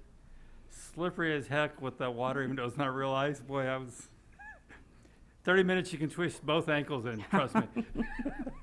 I don't know if it's realistic to do the real ice. I think we looked at it in the past with the HCA. I believe it was 50 plus just for that. But it wouldn't hurt to find out. I mean, newer technologies, why not? If we can find a place to do it, I'd love to do it. And I think you pointed out, I think with a little more effort, we can probably round up more sponsors. Yes. I always believe sponsors are the key to everything, and you know this, but sponsors lead to more participation from the public and more buy-in, and that's why we're here. So, people aren't saying, we have nothing to do. Well, did you try this? Well, no. Did you try this? No. Why not? 'Cause I didn't know about it. It's like, well, everyone's talking about it, so let's really push this to get more of the, and I find a lot of companies found this year with the high school scholarship program. So many more people were donating scholarships, and it makes the kids feel good. It's like, look, this community cares about you, and there's a lot of companies that just didn't know where to give money to. And I think we can start seeing that change, especially now coming out of COVID. So I think the sponsorship will help offset some of these programs. And if we can find an ice rink, and it's within reason, and we can get those sponsors, I say definitely to go for it, to give our community a bang. Definitely need the canopy. Definitely need the canopy. Yes. Because it was, like I said, it was terrible that we lost so many days to the bad weather. The community center, the computers, volunteers, I do agree with Mr. Burns on this. I think if something's being offered there, we need to make sure it's there. And if we're going to provide the internet service, we need to make sure it's there. If that's LULAC, they're willing to sponsor it and help give us money to offset some of those things. Mr. City Manager? Well, I'm going to interject a little bit because I'm reading Paul's eyes. The concern was when at the beginning of this program, a great program, I'm not saying anything, is that somebody else was providing the internet, was responsible for the computers because the IS Information System Department did not have the staffing or the time to go through and figure out what was wrong with the internet, what was wrong with the computers. So it's the only thing I'm kind of throwing out is that I see his concerns over there. There's more costs involved, right? Yeah. If I may add to that, Council, it's also, more of a security risk also. So currently the system it's on its own. It's not connected to the city network. I'd rather have it that way. We have enough, challenges trying to keep the system secure as it is. My understanding was LULAC and Hovhaness were going to support the system, put it together. I wasn't even aware that recreation staff were actually putting so much time into kind of managing the computer area. What happens if there's a printer problem, if there's a computer that doesn't connect, issue with the Wi-Fi, these times after hours during the weekends or whatever, there's only 2 of us that would even be able to handle that, and we're already overtaxed. Yeah, and I want to make sure I'm clear on something. Definitely do not want that system onto the city system. Correct. Yes. Absolutely not. My point was just making sure that if there's a system that people are expecting to use, that it actually is working and functioning. Available. Hoviness is a very important part of this conversation. Their ability to get grant money is there too, and we should be working really with Hoviness more than anything else. Okay. My point was basically, if somebody wants to sponsor, they can kick in the money that way, but that we need to have a stable system, meaning internet system, not on our city system, but separate, available and working. And if they were gonna support it and put it together, they should be there to support it and put it together, not rely on, you know. Yeah, you know, well, if and they that's- have a problem, they're gonna call us, we're gonna go in, we don't know This what's is going the on. point Vice Mayor Resendez is making. It's like if they're offering the facility, they need to really start helping. But again, I've always found that when my mother-in-law was living here with us, she absolutely loved going there and spending her afternoons there. And now she's, as most grandmothers now, are pros at Facebook, and nonstop messages from them. But you know, they love the socialization, people spending time together, and I'm sure they have worked with this. I think at the end of the day, how do we work better with Hoviness primary? To see what they're going to do, have computers that are obviously there working, but it does not mean something goes down and we run over and fix it. If one computer goes down, 2 or 3, you know, we'll deal with it as we can, but not something where we're. But even managing it during the Well, this times is that why they're the there. volunteers are a critical part of this. Right, they're a Yeah. critical part to be there to answer questions for, you know, Yeah. how do I log on? You know, I can't connect to here to there, so that recreation staff doesn't get stuck with that burden. And this is going back to Hoviness part Right. of this whole deal, because that's what Hoviness is there for. So again, it's that partnership with Hoviness has been there for a long time, but you know, putting that together to see if it functions better, and if it doesn't, well then we have to change course, and then you'd be correct. They can go back to services at the library or somewhere where somebody's there. Okay. We also, in the beginning, we did have some troubleshooting issues, and that's where LULAC kind of came in. They do have an IT person that was able to help us over the phone, and some of our staff was able to work with them and get it fixed. But that was the nice thing, because we didn't have to always call on Paul and Eric to, you know, come and help us out with this troubleshooting issue. They were able to service, or we would, AT&T is the provider, so they would be able to help us over the phone too. And it's something where we were able to help and fix, but we just felt like the city kind of took on a lot of that burden, and it being recreation staff taking Yes. it on. So again, my recommendation again would be step back, have that conversation with Hoviness. If LULAC was involved like this, have that conversation with them, making sure they understand the program was put together through them, for them. And if it's not going to work, you know, what role do we play here? Okay. So we have to be clear about it. Prior to today's meeting, I did have that conversation with Hoviness, and they're kind of strapped for staff also. They're in a similar position as us, and they don't have anyone, and they don't feel like where they refer to their staff as older, so they don't feel like they would be able to assist someone. We do have kind of a younger generation where that's how they grew up on the computers, so that's where we were able to step in. But Can we, in this circumstance, and I hear what more of the stories coming out here, would it be better to donate those computers over to the library, let them take it from there, since they do have the.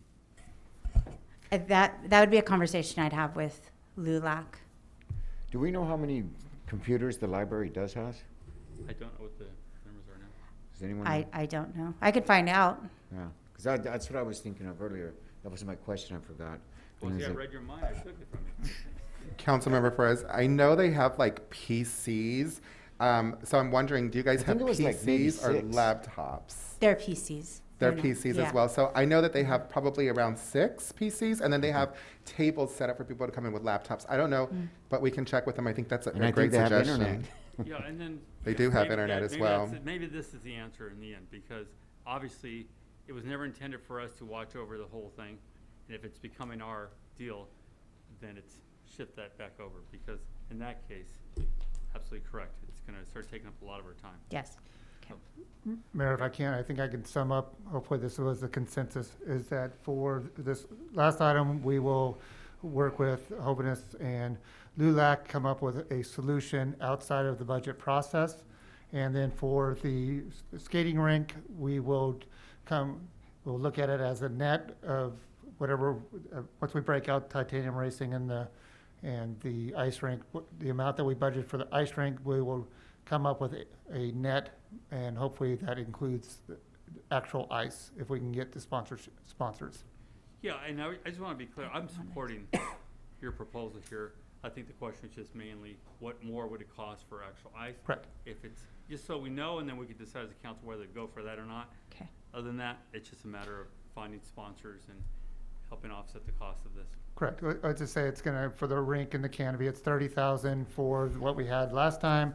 But if we can find a I'm system. looking at the 43,000 as that number, that's the Oh, same. Yeah. oh, that was supposed to be including titanium race. That's Right. the race company Right, that's also. including the Right. racing we talked So, about. but I would say it's 30,000. We can find actual ice, for 50 and $20,000 in sponsors. We'll go with that because it's just in the net effect. Gotcha, thank you. Or if we can reach out to I'm more than happy to approach a supervisor to ask them to sponsor that as well. Perfect. Yeah, any findings that we can get. Like I said, we'll look at it as a net figure.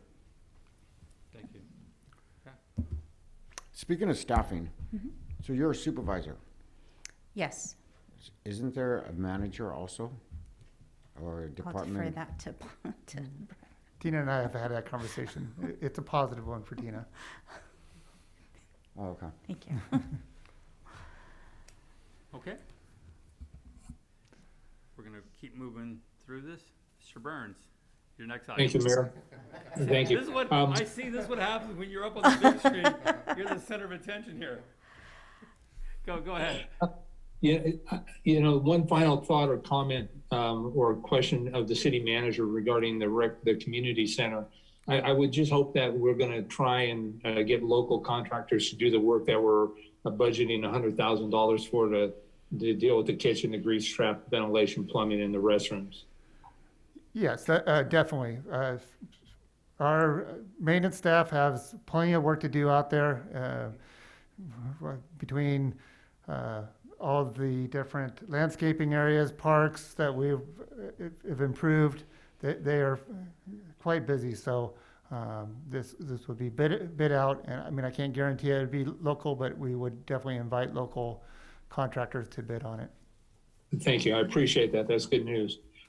City manager, not tonight, but maybe for the second meeting in June, if possible, I would like to see us maybe talk more about what you've determined American Rescue Plan dollars can be used for. I heard you mention it in answering a question for Councilmember Perez, and I'd like to have a more comprehensive understanding, but I don't want to take up the council's time or the people that are participating in today's meeting. So I would also like to know, what is a community services director? It's a vague term for me. I'm not familiar. Have you referenced create position? Oh, sorry. Basically, a public works director. Okay, thank you. It's a fancy title for him. Oh, I like it. So, what do we actually need an airport director as opposed to an airport manager? I know that you say that we've got one person serving in that role now, but I'm wondering if a manager's position would serve us equally as well, and if not, why? I would have to look at it. That was the positions that we've had available in the past and had job specs set up for it. So that was the main reason. Okay, all right. And then I noticed that you're eliminating a code enforcement supervisor. So where currently is code enforcement housed and who supervises them? Currently, they are in community development, and Abraham Prado is supervising them right now. And then, sorry, I thought it was a two-part question. No, I think you've got it there. Okay. So, and how many code enforcement officers do we currently have for our city? We have two currently. Two. Okay. How many other employees does Mr. Prado supervise?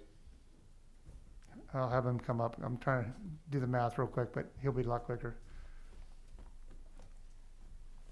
Thank you, Mr. Mayor, members of the City Council. Abraham Prado, Development Services Planning Manager, Interim Director. Currently, Councilmember Tim, we have various departments within Development Services. We have building, we have planning, and planning we have 3 planners, and then we have 1 Development Services technician, so that's 4. In engineering, we have 2 assistant engineers. So that brings it up to 6. And then we also have the services of Kimberly Horn, who helps us with engineering services. Then in regards to the building department, we contract with 4-Leaf. And 4-Leaf has currently 2 permit technicians, 1 building official, and between 5+ inspectors. And then we have code enforcement, which we have Anna and Desiree. And so there's 2 there, and then we also have cannabis inspection. We have a cannabis affairs department, and that's Maria. We have 1 there, and then we also have housing. And that's Jamila Sakah. Jamila Sakah spends part of her time in planning and Hollister, and then the other part in the county as well. And you have an open senior position, senior planner, open. Yeah, we have a senior planner. I had. Correct. I was serving as planning manager. I'm serving as still a planning manager, but also interim director at this time. Thank you, Mr. Prado. I'm wondering, Mayor and council members and city manager, my understanding of the ideal span of control or supervision is somewhere between 4 and 7. I lost track after the building safety element was mentioned, but it seems like it's far greater than 7. And I don't know how much Mr. Prado supervises the building people, recognizing that they're a contract agency. But I'm not so sure that it's wise to have the code enforcement folks supervise with so many other people, because we all know that they do some very technical work. We also know that they are in a regulatory and sometimes enforcement capacity, and I think they need closer, more direct supervision. And so I would support either, hiring or promoting somebody to a supervisor position and backfilling that personally, based on the fact that our city is going to continue to grow. And so I have my concerns about that.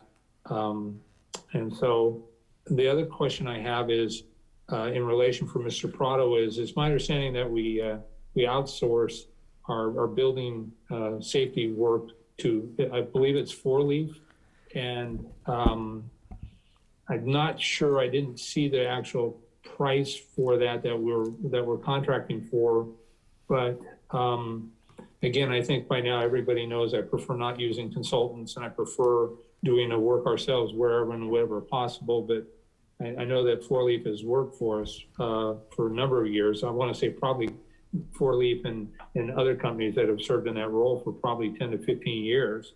And so I'm curious what the overall cost is, because at some point I'd like to get back to a conversation of bringing that back in-house. Yes, thank you, Mr. Councilmember Tim. So yes, on regards to the building department, currently the city of Hollister has 4-Leaf, as you indicated, and the contract right now is percentage based. So out of every building department that is issued, the city of Hollister gets a certain percentage. I believe it's 40%. 45%. 45%. It used to be 40, now we got 45. Thank you, Mr. City Manager.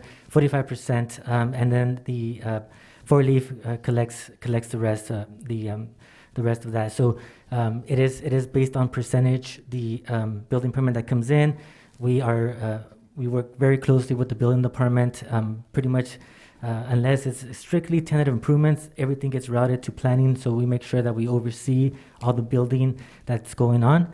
And we work closely before any project gets entitled. We work closely with the building department, with the building official. They are part of our development review committee meeting, which we get comments from before a project gets before the planning commission or city council.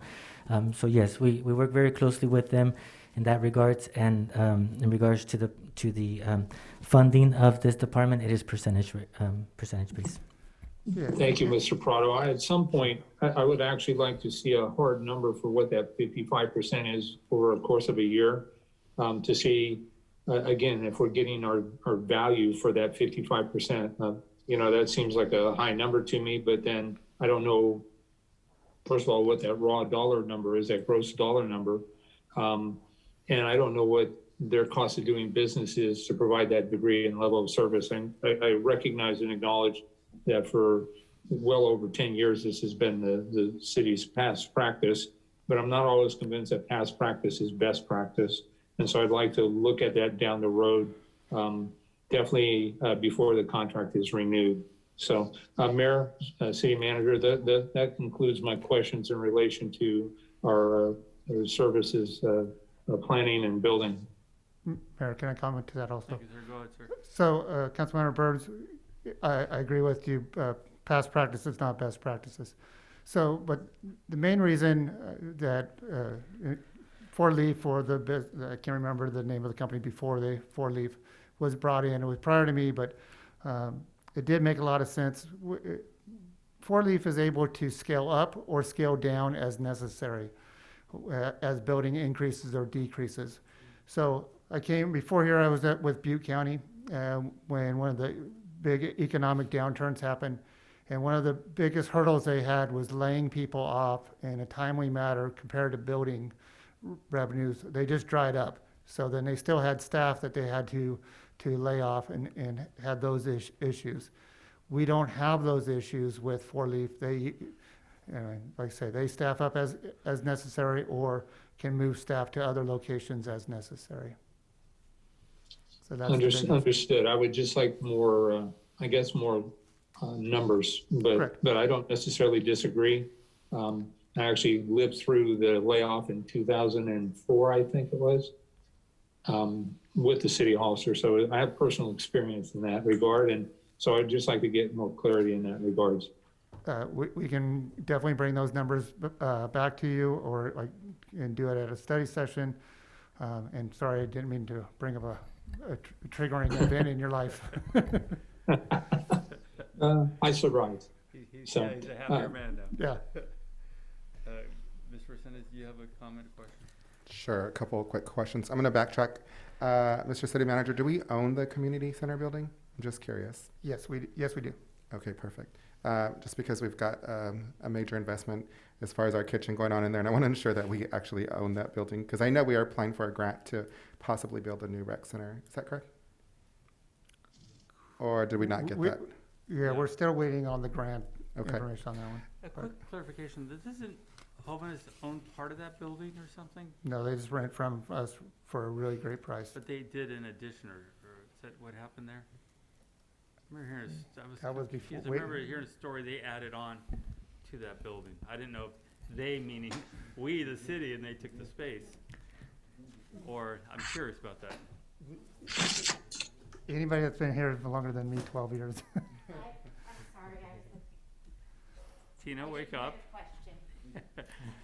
The question was, the rec building, Hoveness is part of that building. Do they own any part of that building, or when that thing was remodeled or addition was added, was that on their dime or ours? That was a grant through Hoveness, and after a certain amount of years, it became the city's. Okay. So And it's now owned by the city. Okay. And Thank you. Ms. Garza, since you're up here, do you know the status of the grant? I'm probably going a little bit off topic. For the recreation center out? The Prop 68 grant? Yes. We have not heard anything Okay. yet. Yeah, that's in July, August. Okay, good news. And then if I can just go on, I do agree with Councilmember Burns as far as the airport position. Unless we do an extensive recruitment process and we get somebody who's highly qualified to maximize the usage and the revenue of that airport, then I would agree with Councilmember Burns that we should keep it at an airport manager position and not a director position at this time. The housing, what does our contract look like with the housing employee? Because I know we share that contract with the county. That's correct. We pay part of the salary there. I would have to look into that, unless you know that off the top of your head, Brett. But yeah, I know that we do share it, and so we'd have to look into that and see. In my past experience being here this many years, I don't know if that's as beneficial to the city as it is to the county. So I would like to revisit that contract and see if they could take it over, to be quite frank with you. I'd like to see the details of that and to revisit it. Let's see, code enforcement officers. We've kind of bounced around with the code enforcement, right? I think they're at the fire department. I think they're just bouncing around. So I agree with Councilmember Burns. We need to find them a permanent home and a home that's more fit for them, and possibly Councilmember Burns has some ideas. I don't know if the PD is the correct spot for them, but I'd like to get that situated. So as I'm understanding, we do not currently have a code enforcement supervisor. It's not vacant. I mean, it's vacant. It is vacant, but we have 2 officers Yes. instead of a officer and a supervisor. Got it. I support the filling of a supervisor under Mr. Prado in his direction for his department. If we can continue, Councilmember Burns, to have everybody else housed there, aside from housing, if we can revisit that, and code enforcement, if it's better to move him over to the PD, I'm not sure. But I would definitely support filling his position. We've got it open. Are we planning on filling it, or what's? Yes, we are. Okay, perfect. And that would help to offset some of your Correct. responsibilities, so to speak, right? Right. And I think that's all I have as far as that goes. Thank you so much. Mr. Mayor, if I may? Yes, sir. Thank you. Thank you, Councilmember Resendez, for that. Definitely will provide you with provide the council with the contract in regards to the housing. And I do want to say that even though it is partially in the city of Hollister, partially in the county, the majority of the, from what I'm told from the housing coordinator, the majority of the work is actually in the city due to the fact that there's more housing, even though there's currently, it appears that under construction, there's more in the county at this time, but existing in regards to all the different programs that we have that we're managing through the previously RDA that no longer exists after 2012. It is mostly within the city that housing coordinator works through, but definitely can provide you with that information, the whole council, for your review. And in regards to the code enforcement officers, we are definitely busy in regards to those calls. A lot of them are calls for substandard housing. We currently have probably between talking with Desiree in my communication with Desiree, we have quite a bit of calls. Those are probably some of the most of the calls that we do get. Overall, we get anywhere from 20 to 35 calls a week. Substandard housing alone between 5 and 15 a week. Currently, we have about 50 that are active, and all we want to do is just make sure that it's safe for people to reside. And so, it's quite a bit for two officers. And like Chief Reynosa was saying right now, a lot of the calls that they currently do have right now is responding to COVID cases in regards to making sure everything is being in compliance. That's been taking a lot of their time recently, kind of taking them away from the other regular duties that they do have. But definitely would be helpful to get those filled. Thank you. Your question? I was just going to say, I'm sorry, that I think it makes sense if we're going to create that police officer position for code enforcement. Why are we going to have them in 2 different departments? They should work more closely aligned. So it makes sense to me. Thank you. Thank you. I do have for me, my comment on code enforcement. I've always felt they're part of that front line, and I've always thought we were understaffed in that department, because I think a good, strong code enforcement division, and Mr. Burns, I'm going to lean on you here for, again, your expertise, really ends up taking pressure off a lot of different areas of the city, police department, fire department, because when they catch things early on, it doesn't escalate to that bigger problem.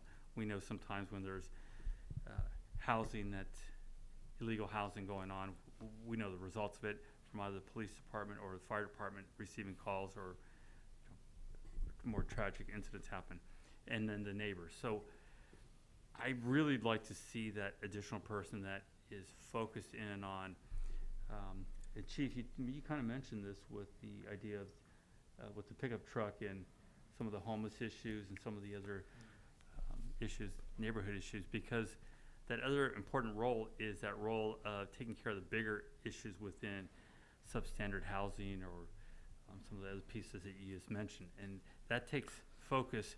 But the bigger part of that is making sure that we follow through on a nuisance property.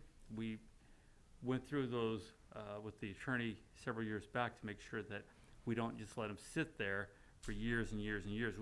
If we move on to the issue or the complaint, that it's followed through and it's completed, so it can be closed out and settlement happens. Either they're going to fix it or they're out. So that we have to really be aware of that and have that person that's focused in on that. But I do think having the other person that handle a lot of these other situations, if we get ahead of it and we're following through, we could make a larger impact. And I think Chief's probably hearing enough of this right now with the fireworks, for an example. By the way, we need to have that conversation next. We need to make sure that that person is out there handling those specific issues as far as code enforcement. So I'm more in favor, and Mr. Burns, please jump in, with your expertise on code enforcement, but I think it's one of those that really ends up taking a lot of pressure off some of the other agencies. Absolutely. I agree with the manager as far as the airport goes. The housing person, I agree with Ms. I've been pretty frustrated. We talked, I think a couple years back, or a year and a half at least, about the affordable housing segment of it, and it just never happened. And it's, part of our role here is not to manage staff, but when we're working together and we're setting down a policy decision or moving forward, we shouldn't have to be going back and what's happening is this, and it's, oh yeah, well we'll take care of it. That should not be happening, and unfortunately that's exactly what has happened. In the meantime, our residents have not been able to participate in some affordable housing programs because there's none really there for them, because it was delayed, and hundreds of potential units that could have been affordable have been lost because of this. And it's just really, really a shame, and I think we have to change how this works, because I'm not satisfied with how this has been handled at all. So those would be my comments on this segment. Mr. Mayor, if I may. Yes, sir. So in regards to that, we will be having a special meeting on the 22nd in regards to the PlaceWorks and the City of Hollister's and the GPAC's work on the general plan update in regards to the policy for our general plan update. And we will be addressing all the different policies in regards to the general plan. Housing, the housing element, we currently have a certified housing element, which is great, but we will be working on a new housing element separately, but we still will be addressing the policy implementations for the affordable housing requirements, inclusionary zoning used in terms as well. So we will be talking about that as well coming up this month. Thank you, If I can, Mr. Mayor. Go ahead, sir. Thank you. I think the point that I was trying to make, and what I might have heard the mayor echo as well, is that sometimes, even though the brunt of the work is here within the city, I feel like some of the county's positions are being lobbied for more than the city's positions. We've had these conversations years ago, and yes, it's getting taken care of through the GPAC, but I think we should be a little bit more proactive, and we should have been a little bit more proactive in that sense, because I think that's what the citizens are asking for, and it's our job to produce those results. Very Thank well. you. Thank you. All right. Any other? Mayor Velazquez. Go ahead, sir. Thanks. With regard to your comments about code enforcement, I would welcome the opportunity to work with our chief of police, our community development director, and the city manager collaboratively. I've seen code enforcement work when I was in Monterey County, where the county sheriff's office had code enforcement officers that do specifically what Chief Reynoso suggested that these CSO2s would. And Monterey County also had it in what was called the Resource Management Agency, which is more like our community development planning and building. And so, different communities have different models. I would absolutely agree 100% with you that code enforcement consistently in our state is they're absolutely public safety or public safety people. They're just not necessarily always first responders.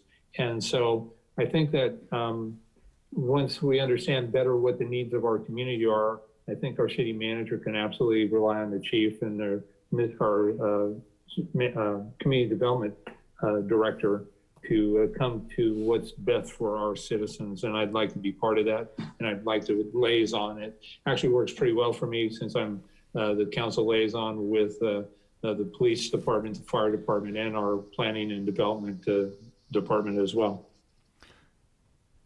Okay, Mayor, thank you, Councilmember Burns, because that's what I was going to, as part of my summary, it was hopefully that Councilmember Burns would be available. I'd like to pull from people that have knowledge in this. That's kind of like, Mayor, with you with solar stuff in the past. It's always nice to have somebody that has some experience in that. For the budget, between the police department or where code enforcement currently is, it's all in the general fund. It would just be moving the bodies accordingly. So it's not going to change the overall dollar figures.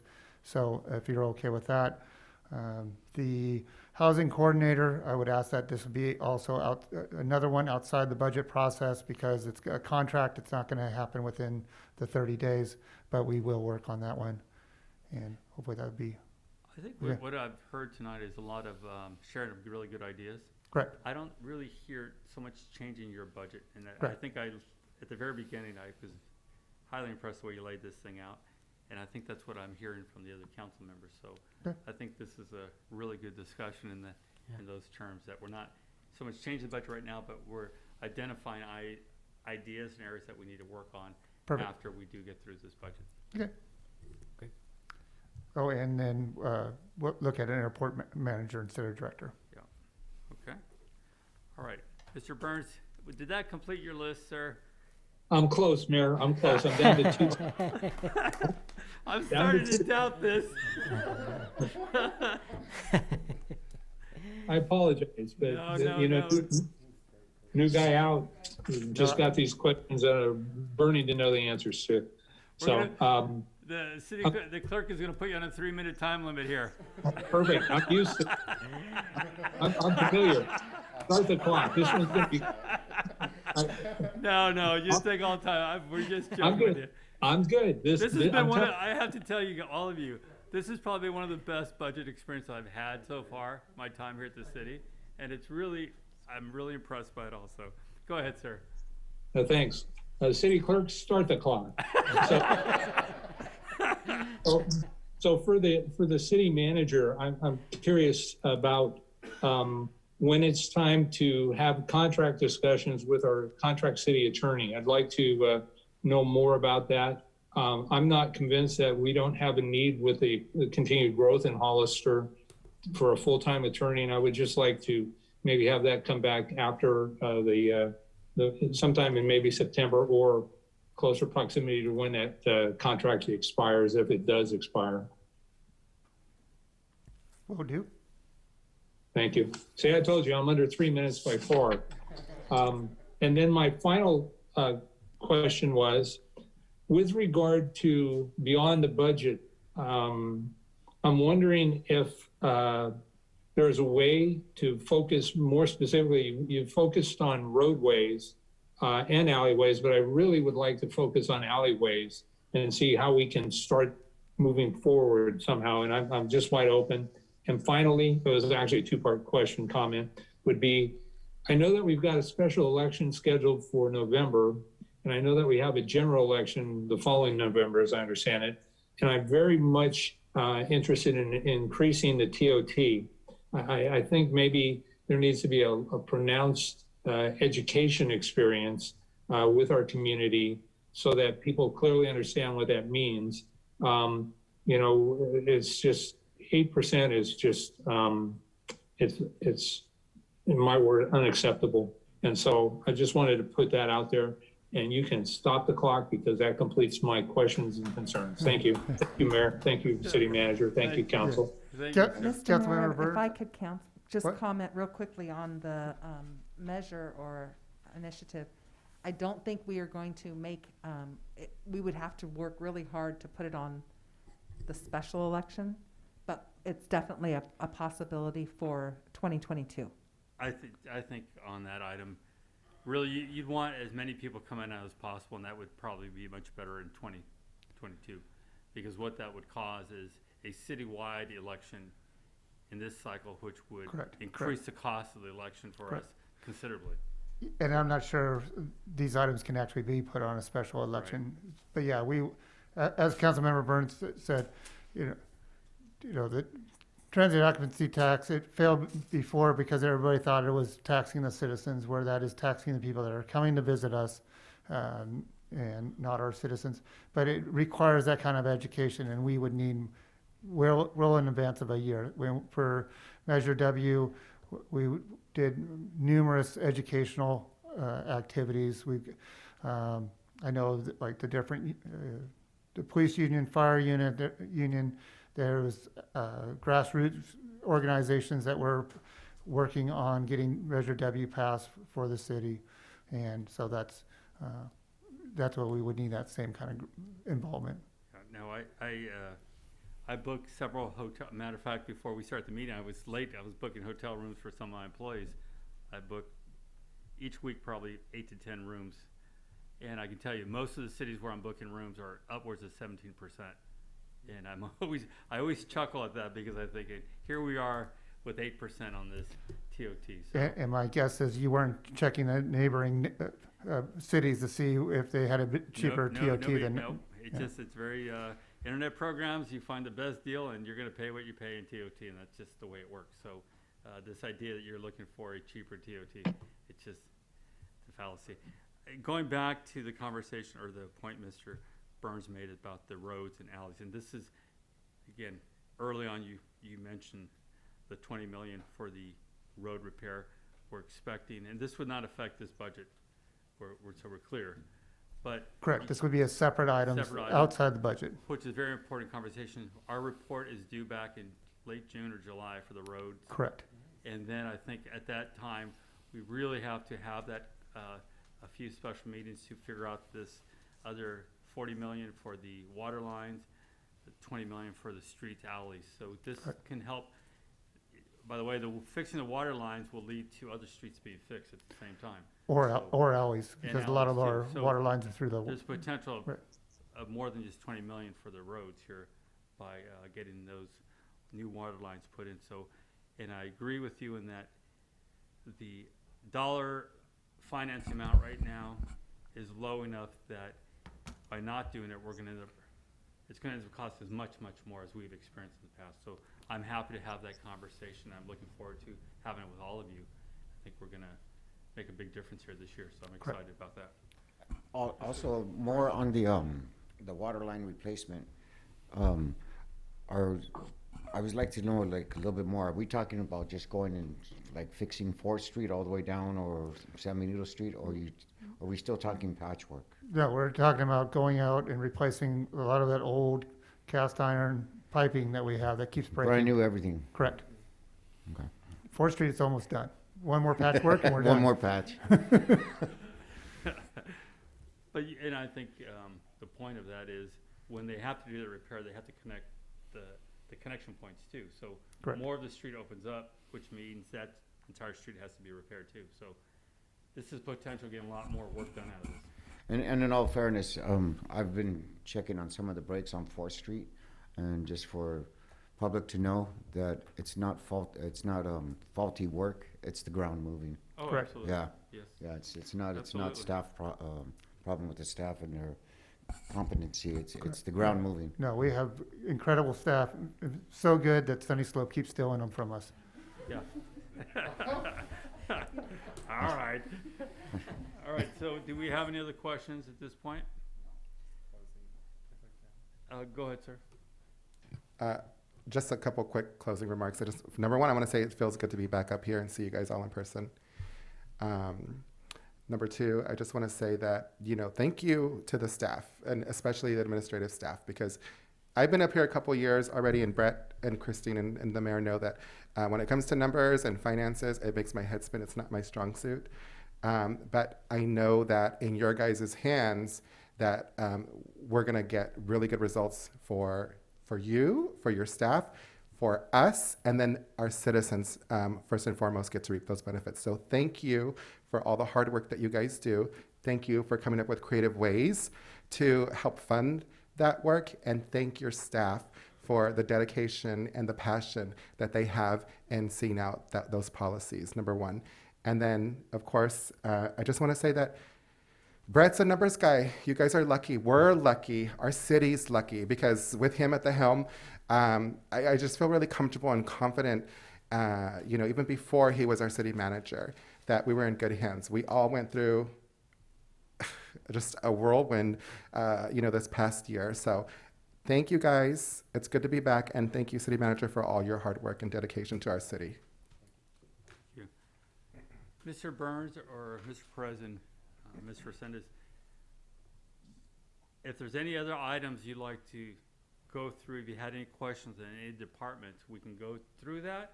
Or if you guys had the chance to go through it, we can go through, as we did earlier with city manager, the overview of the budget.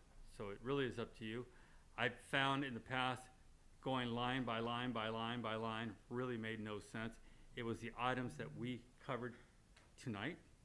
And I can tell you, again, looking at what I saw tonight, this would probably be one of the biggest years the city has ever had in transforming itself and getting things repaired.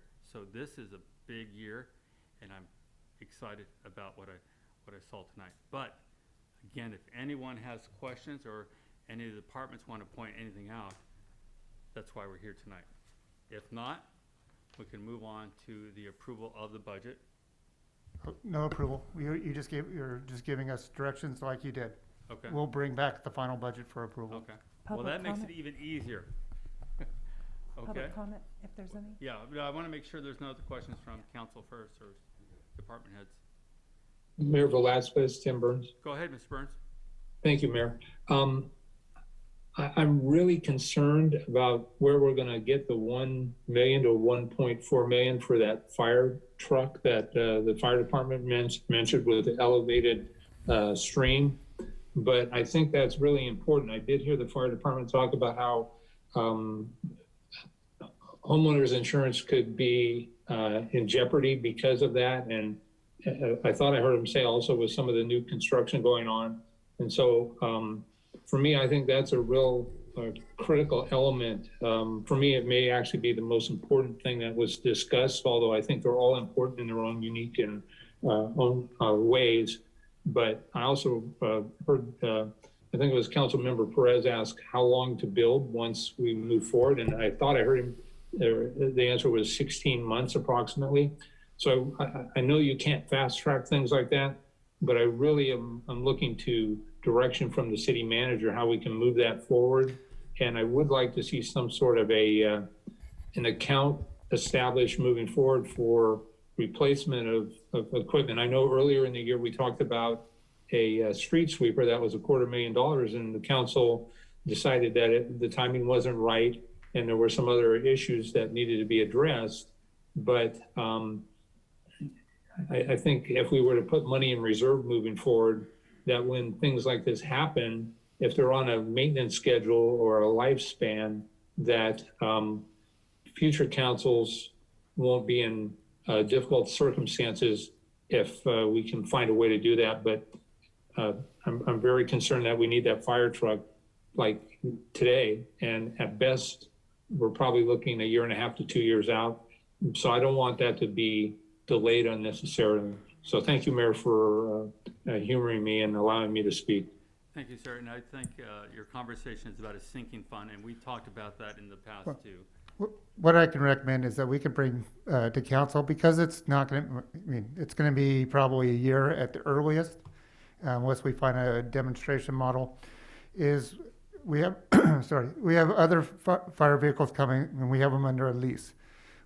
And what we can do with this one to get things started is go ahead, bring the approval to do a lease for that truck also, so that we can get that started. Right. And like I say, it'll be approved now, and then, to at least get things started, and then for budget it will be part of the next year's budget, but like you said, we need to get it started. Yeah, absolutely, and that's what I was gonna say, we can go through the program we had, and more importantly, make sure the county, we Correct. get that 500, 5.5 from the county to, Correct. Well, I mean, to get it started, we'll bring it at full price and full lease, but we will definitely try to get other funds from other agencies or whoever we can. But absolutely. like I say, we'll bring, so there's no sticker shock. We will bring the full price on that item. Yes, sir. Okay. At that, if there's no other questions, comments from council, we'll go ahead and go to public comment. I have no speakers, Mr. Mayor. Okay. Just being dramatic, aren't you? Nice. Yeah, I will The say. most important one, Yeah, right, the budget. I think when Councilmember Perez was one of his first days, I go, you will see when we do the budget, probably the most important thing for this city, nobody shows up. Yeah.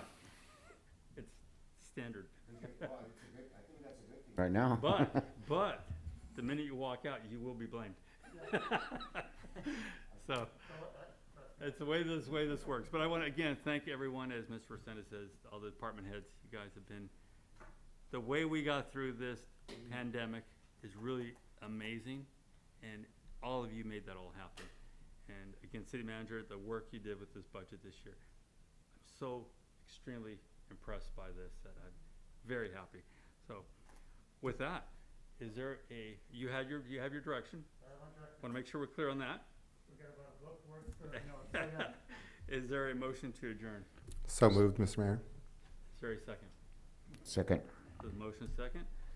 We have to do a roll call vote because we still have one on Zoom. Councilmember Burns, Yes, please. Councilmember Perez, Yes. Vice Mayor Resendez, Aye. Mayor Velasquez.